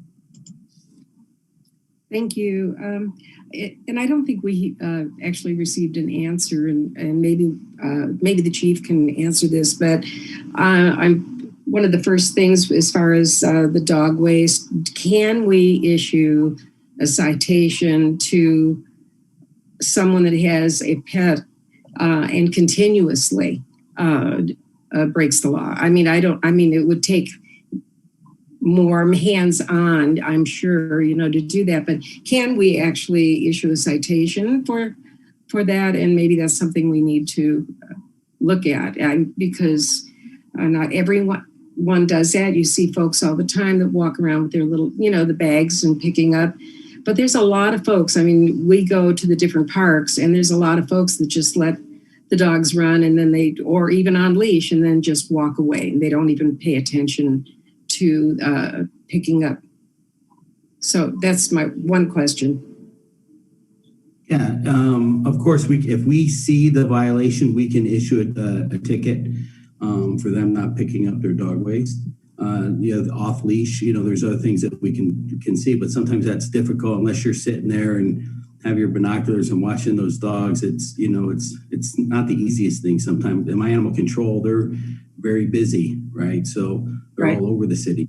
So the park rangers, I can tell, or not the park rangers, but my police officers are out there. If they see it, they can enforce that and issue a summons. So thanks, because I wasn't. Again, it's challenging. Yeah, I'm sorry. I just didn't know if it was in our ordinance or not. That we could even, write a citation.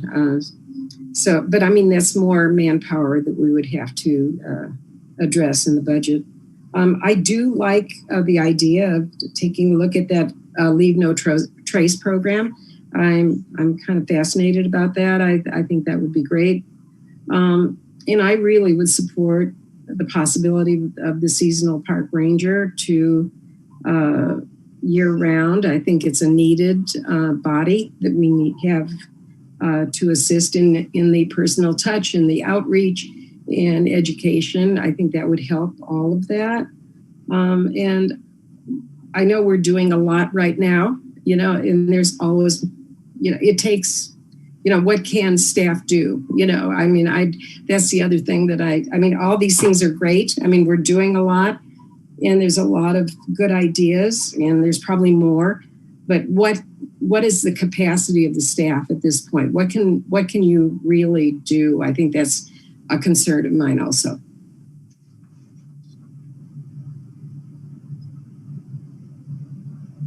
Mayor Pro Tem Wilford. Thank you, Madam Mayor. I think the mayor hit this discussion on the head at the beginning with there's just a lot to unpack here. And I think the thing that I'm struggling with a little bit is that it feels like there are a lot of, anecdotes and experiences. I know, I'm sure that every single one of us has gotten a call or experienced something over at EB Rains. And so we know that we want to do something to enhance this gem in our city. But to me, it just doesn't feel abundantly clear, like what the problem that we're trying to tackle is, right? Like the park is very heavily used, right? Like very, very heavily used. The playground, I know that we have a schedule by which we are replacing playgrounds and pavilions, and Amanda spoke to that earlier, but that playground's in pretty rough shape, like pretty rough shape. And I don't know if there's some sort of correlation between, people feeling safe and the park looking and feeling clean. And so I guess I'm trying to understand, like, what is it are we trying to tackle here? Is it the skate park? Is it the heavy usage of the park? Is it dog and pet waste? Like, I feel like that's not super clear to me. And I feel like if we can kind of narrow it down, then we're able to really tackle the problem. The other question I had was around, how have we, outside of the phone calls that we've gotten and the feedback that individual council members have gotten, like, are there other ways that we can really get feedback from the community? Like, have we done any sort of survey of people who are in the park, right? In terms of what, whether or not they feel safe and what would make them feel more safe and what they think needs to be improved in this park. And if we haven't done anything like that, is that something that would be worthwhile? And if it's not, that's okay. But I'm just trying to figure out, how do we get more data and more information so that we can really be responsive here? The other kind of flag I want to highlight is just that, in addition to hearing residents express their concerns that they don't feel safe at EB Rains, I've also heard that concern about Croak Reservoir and about Danahay Park. And so I wonder, as we're having this conversation, how is that going to translate to action in other parks? And will that be prioritized? Because I think that, certainly we should be focusing on EB Rains. Like, everybody goes there, myself included. It's just it's a great spot, whether you're playing Pokemon Go or, taking your kids to the park or just hanging out. It's awesome. But, what does this look like citywide for park usage and people feeling safe in our park spaces? Thank you, Madam Mayor. Mayor Pro Tem, that brings up an interesting thing, because I was going to say that about the playground too, but I know it's not a popular opinion. I made a direct connection in my brain to our streets program, right? And so we have a rolling assessment of the streets. Do we have a rolling assessment of our playgrounds and updating them to keep them safe and new and updated and fresh? I think that'd be an interesting thing to see in the budget. Amanda, could you speak to that a little bit? We do. We have a scoring system for each of our playground spaces and a replacement. That scoring system is based off of our staff who are trained as certified playground safety inspectors, along with a variety of other factors in terms of age of the playground and what it takes to get replacement parts. We do have funding in the budget, a very small amount of funding, $25,000 to do immediate repairs, so that when we get something like a slide that has to be taken completely out or a single element, that we're able to replace that as immediately as possible. But that $25,000 is citywide. The single slide can be 5,000 of that. So in some years it goes very quickly. But the intent of that is that we're not leaving an element completely out of service for an extended period of time. One, because it tells our community members that we're not maintaining the park space. Two, it leaves the parks unusable for our community members. And three, it becomes more expensive because the longer you wait, the less likely that replacement slide is going to be available and is going to actually attach to the system that's already in place. So that's one piece of it. The replacement program, we aim to replace our playground structures once every 10 to 12 years. That's about what we've found their useful life to be. Sensory Playground has gone quite a bit longer than that. We've replaced individual elements there, but we have not done a complete playground replacement because of the significant cost to do so. The funding that we have for this year really should have been done last year, but between COVID and a vacancy on the park staff in our parks project manager position, that project got pushed out another year. But we do have funding in place right now to replace all of the poured in place surfacing, as well as a significant number of the individual elements. So it's not removing the whole playground and replacing it, but it's also not just looking at the slide or one or two pieces. It's a pretty significant replacement of pieces and parts that are showing significant age. So that should be a refresh that you see in that park here over the 2021-2022 winter. We really try to not take those playgrounds out of service during the summer months while school is out of session, knowing that those are our heaviest use months. Did that answer that question? A little bit. I mean, in my mind, we need to prioritize more money in that area.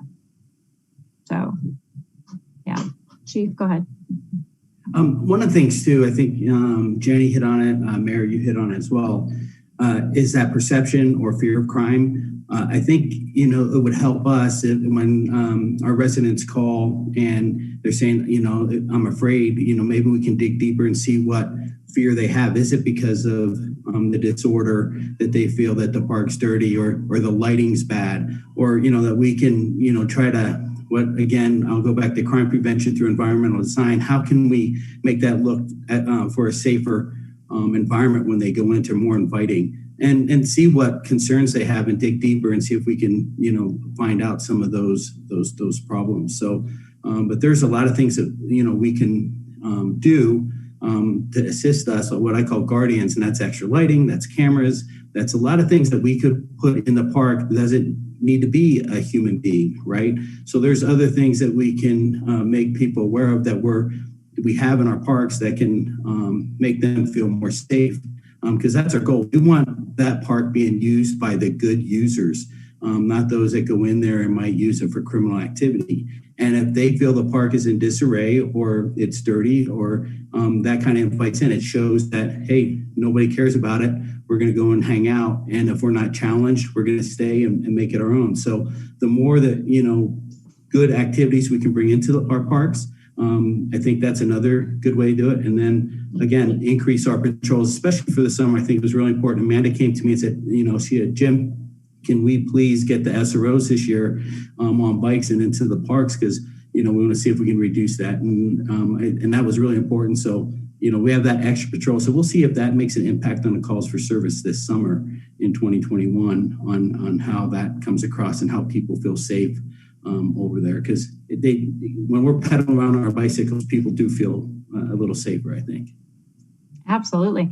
So I really like how you articulated the connection, because as we were talking and we're looking at the list, I'm thinking, okay, so we have a clean and dirty and rundown and kind of messy environment. And then we have this unsafe issue with, domestic disputes and firearms going off like that. That's a safety issue. And I was trying to figure out that overlap, and I appreciate how you made that connection. And I think you're totally right. It may not have to be a person. I mean, more lighting might be the key. Just trying to tackle how to move forward. So I'm looking again at the incident reports. And yeah, if I'm at the park and there's an illegal use of a firearm, I'm not going to feel safe, and I'm probably not going to feel safe for months to come. I may not return back to the park. And then some of these domestic disputes and, possibly the behavior that goes with some of these mental health calls might make other residents feel safe. There's quite a few drugs, narcotics, and alcohol in the mix. So those are some things to think through, and then also looking at this is data from 2020. That is a significant COVID experience for our city, for our residents. Does that mean that the calls are higher or lower than typical? I don't know. Were people in their homes more, and so this is actually a low number, or were they actually out and about in the parks more, and this is actually a high number? So as I went through, I was hoping to see some 2021 data since we are halfway through the year. But I don't know, what are your thoughts on that?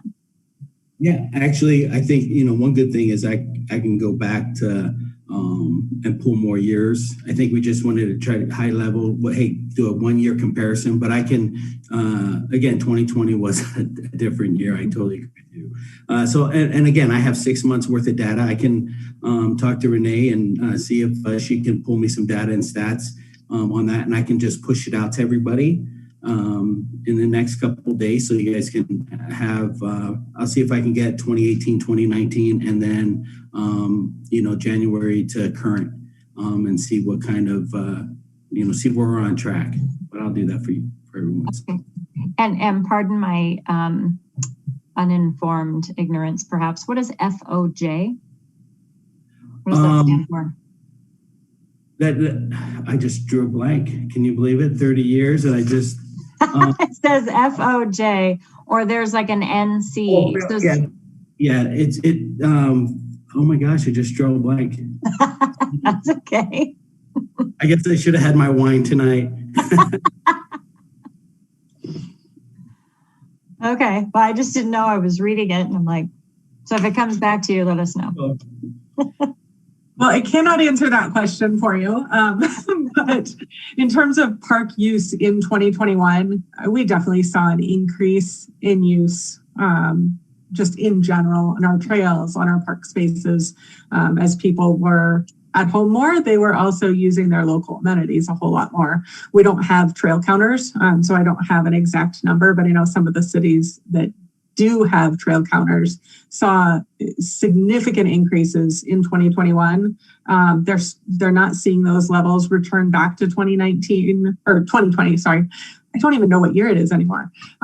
They're seeing those levels start to return closer to 2019 as we get through 2021, but they're still elevated, just not as high as they were last year. Okay, Councilmember Duran-Mullica. Yeah, so as I'm thinking about next steps here and hearing, everybody's thoughts and ideas, I think when I'm looking at the next step slide, council direction to continue to use the strategies and tools we're currently using. And I think the problem with that is the status quo, if you will, what we're currently doing doesn't seem to be enough to keep up with the pace of the heavy usage of this park. Like, this park gets slammed. Like, after every weekend, like Sunday night, that thing it looks rough, right? Because it gets so much usage. The playground looks rough because it gets so much usage. Our pavilions look rough because it gets so much usage. So what I'm trying to say is, to prioritize, especially as we're starting to think about budgets and stuff, increasing what it takes to maintain that park, honestly, because it's not enough, and it hasn't been enough for quite some time. And we can't allow it to be in the condition it is today. So, especially, that playground, if you were to go out and see it tomorrow, yeah, I mean, the kids have a fun time sometimes, but to be honest, it's not our most frequent playground anymore because it looks really rough.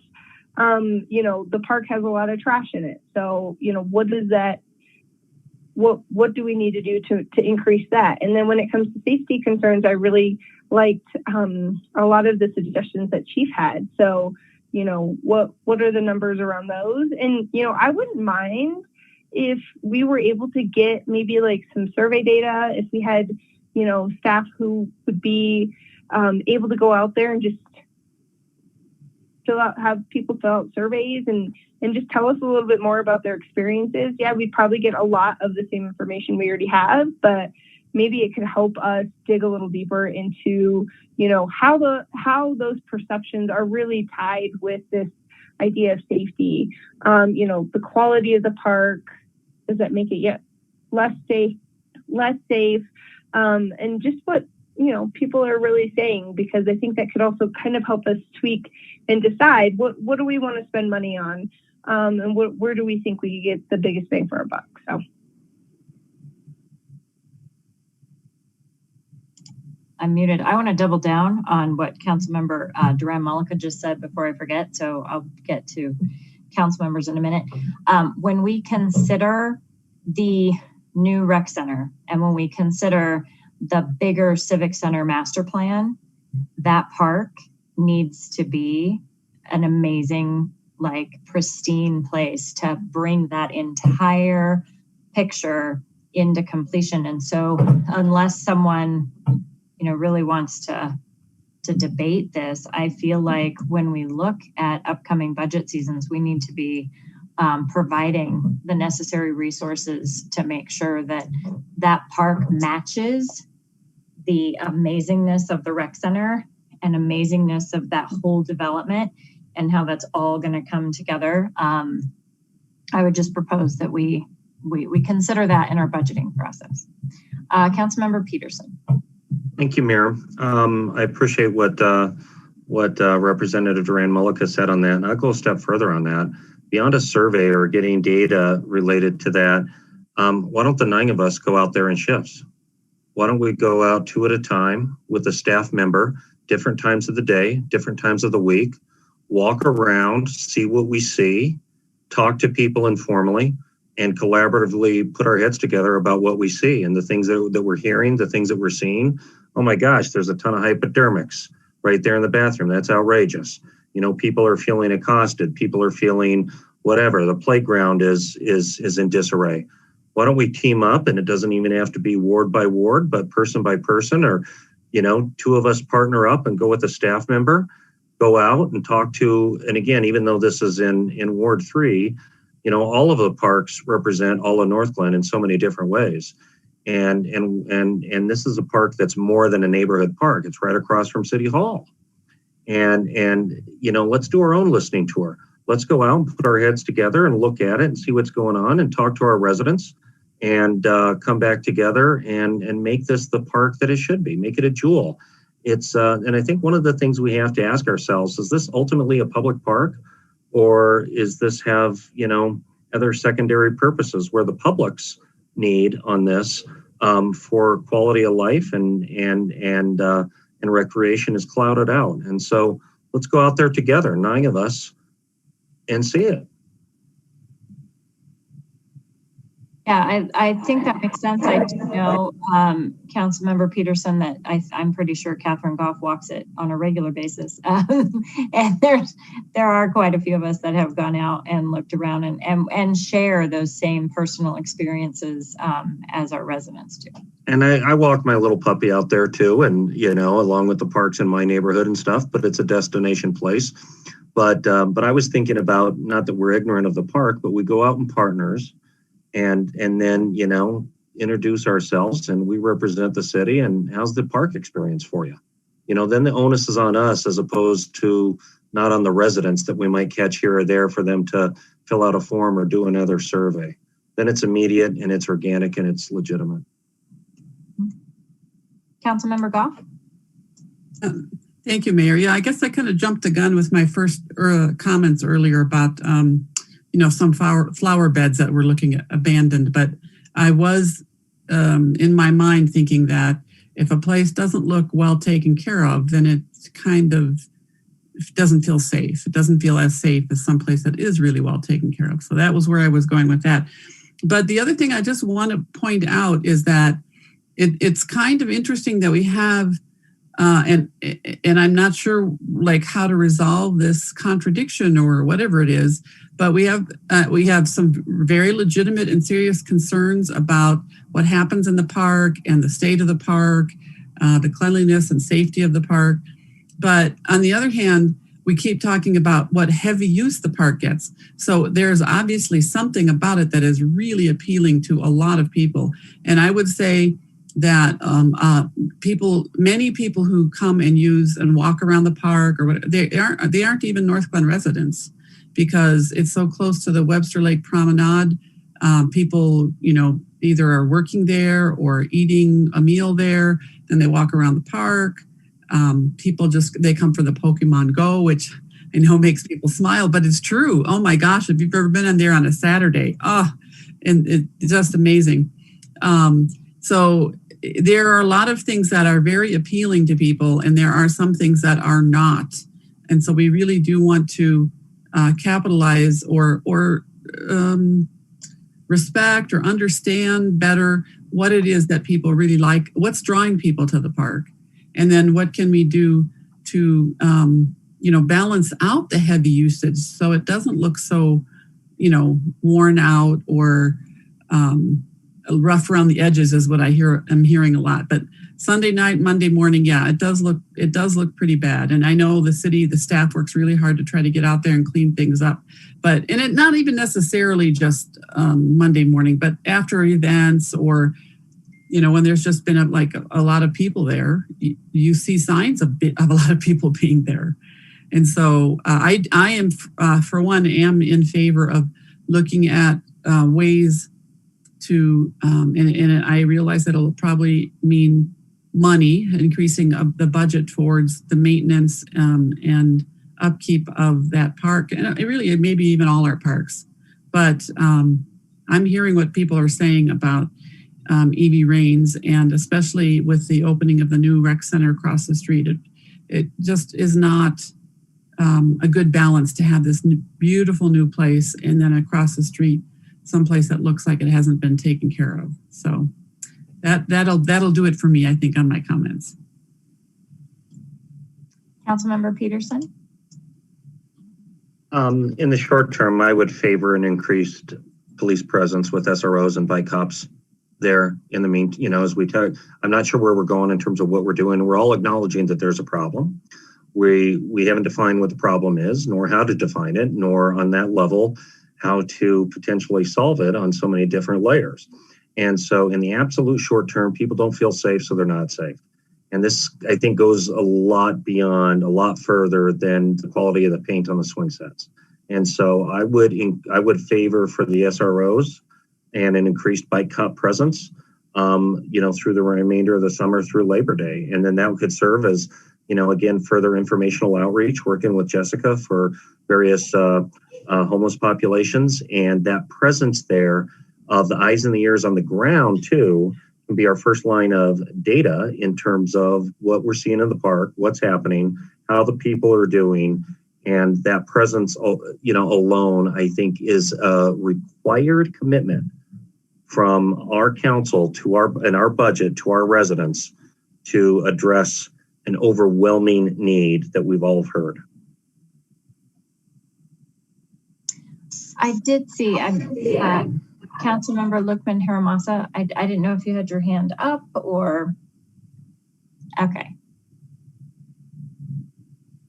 Thank you. I'm hearing a lot of great ideas, and I think the problems, there's definitely drug problems. There's definitely other problems that are happening in the park. I went there yesterday. My husband and I took a motorcycle ride, and we stopped by the park in the evening, and it's such a great family-oriented park. I mean, it really is amazing. So, it has that going for the city, but at the same time, I will say personally, it's a park that I haven't been to in a few months prior, because when I went with my grandbaby, I did see needles in the grass, as well as used, let's say, birth control items and under things all in an area. And there was some smoking. And so I didn't go back. I haven't gone back with my granddaughter, but it is a beautiful park. And I went back yesterday with an open mind, and it just has so much great things going for it. But everything I'm hearing, to piggyback on what Chief said, it's definitely has a lot to do with broken windows theory. So if people see that things aren't being taken care of, little things, even broken swings, even something like a broken swing is a perception that nobody cares, right? graffiti or trash. I did notice there is definitely a homeless encampment over in the ditch area by SCL, right next to SCL. There's a huge rug, and there was a shopping cart and some trash. There wasn't anybody there. So, mobile services or having someone contact Jessica maybe to see what's happening in that area is good. Septed, I think, is huge. So having maybe another assessment of lighting, there's definitely areas in the park that I noticed that people could get away with things just because it's a little bit more secluded. I'm all for increasing funding for halo cameras. I know maybe it didn't have a great effect the first time around, but if there's signs up that say, under surveillance, under 24-hour surveillance, then hopefully that's a deterrent, which is what you want. You want to deter that kind of behavior from happening along with all the other things. And everything else there's a lot of great ideas. I also noticed a lady that was by the restroom that I would probably say she was on meth or something, some drugs of that nature. So it's there and it happens, and you have families walking by with kids and they're having a great time, but there is that stays in the back of their mind. So I'm all on board going out as a council member and seeing what's happening. I think also the thought came to my head that might be great for the CCPP board members to go out themselves and, go through all the parks and talk to residents and gather information, because that's kind of the purpose of the board as well, I think, and listening from residents how they would like that to change, right? Better than a survey, perhaps, a little bit more that one-on-one. And the last thing regarding dog waste, do we have maybe the ability to put more of those permanent dispensers? Because I know in a lot of the trails behind my home, when I walk our dogs, sometimes you run out of a bag in your dispenser and you're like, oh no. So those permanent trash receptacles that have the doggy bags might be a good idea to put more of those along the park. So it's kind of an in-your-face reminder, like you have no excuse to not pick up your dog poop. Thank you.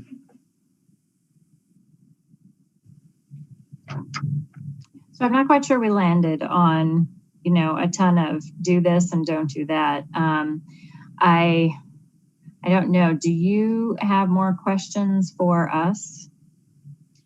Well, one thing to say is this conversation by council was really helpful to us as staff, because the idea that was presented as Webster Lake safety concerns, that's really broad. So we wanted to have this discussion to help us narrow it down on what we need to research on. So this isn't an end-all be-all discussion. We can bring this back to council with some more fleshed out ideas. Some of the things that I heard is maybe some more data on what the summer impact of our SROs in the parks, what that really looks like. So we can certainly provide that towards the end of summer. Data comparisons year over year.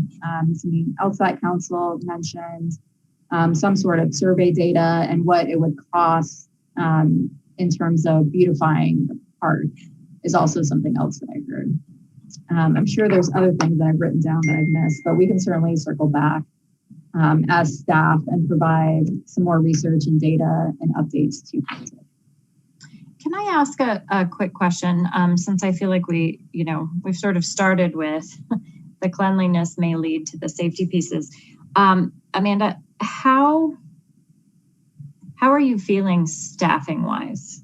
Like, are you fully staffed? And this is like a year round question, because I know we have the summer like seasonal staff, but like, because across the city, we've mentioned this a couple of times, we have parks across the city. We've got, we've had so many calls about weeds and so how are you feeling staffing wise? And if you were to like shoot for the moon, like would 3 extra people help, or is it a 10 extra people is what you need?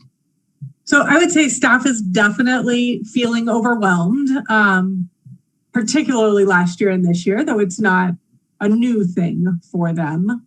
Some of the challenges last year and this year were related to seasonal staffing, either not having seasonals or not having enough seasonals.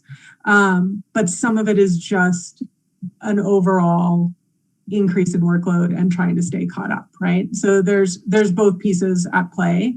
We were not able to fill all of our seasonal positions this year. So even those that we had budget for, we have 3 or 4 that are vacant and a few that started pretty late in the season. So we were already behind where we would have liked to have been. That being said, when we have full-time openings, we are generally able to fill those with very highly qualified staff members. Those are much, much easier to fill and to really remain consistent over time. We are making, notwithstanding tonight's conversation, just in general, are already making a recommendation for 2022 to transition 3 of our seasonal positions to a single full-time year-round position. There's a little more expense with the year-round position because it's benefited, but hour for hour, the wages work out to about 3 seasonals equal 1 full-timer.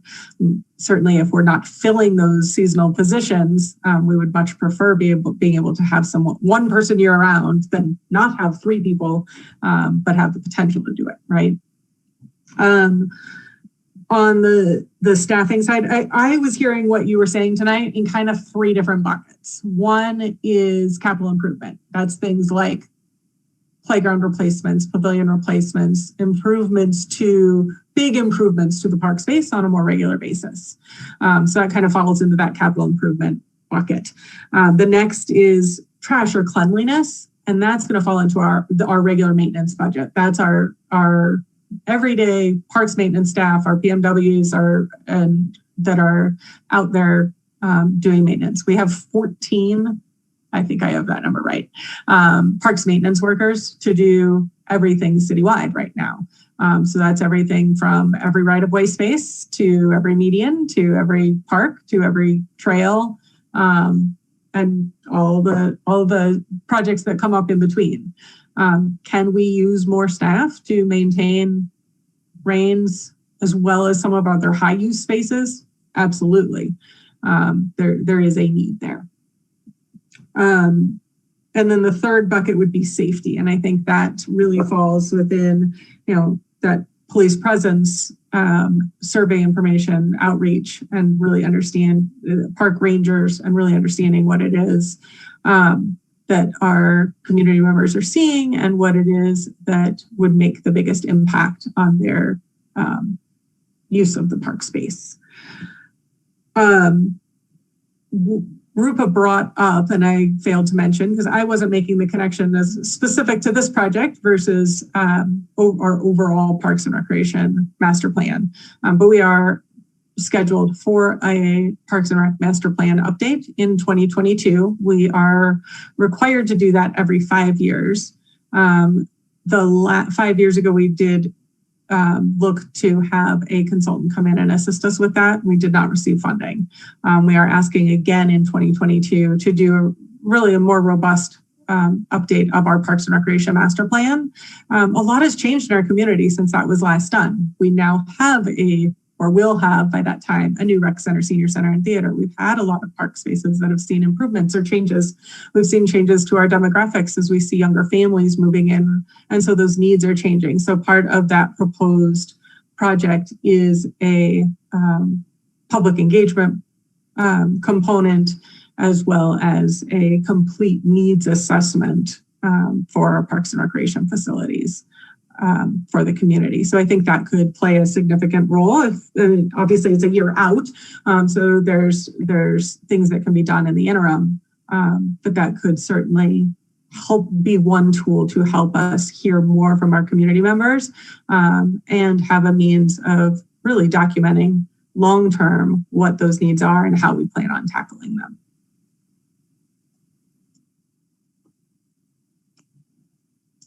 Okay.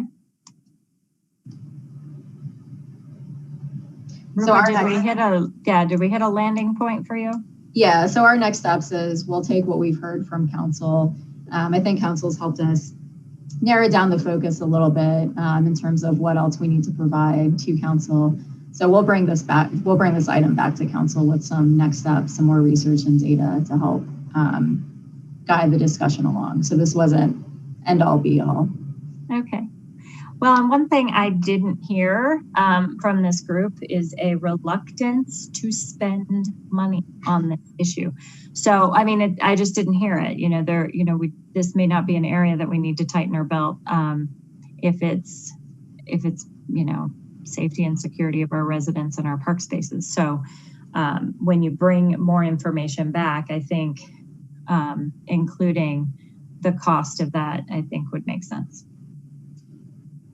Sounds great. And I'm sure I will bring this back to the city manager and Jason, our finance director. Okay. Any other final comments or questions from council? No. Okay. Well, thank you very much. Moving into public invited to be heard. I don't know that we have anybody else on the line, but if anyone on the phone would like to speak to council, you can press *6. I don't think there's anyone with us.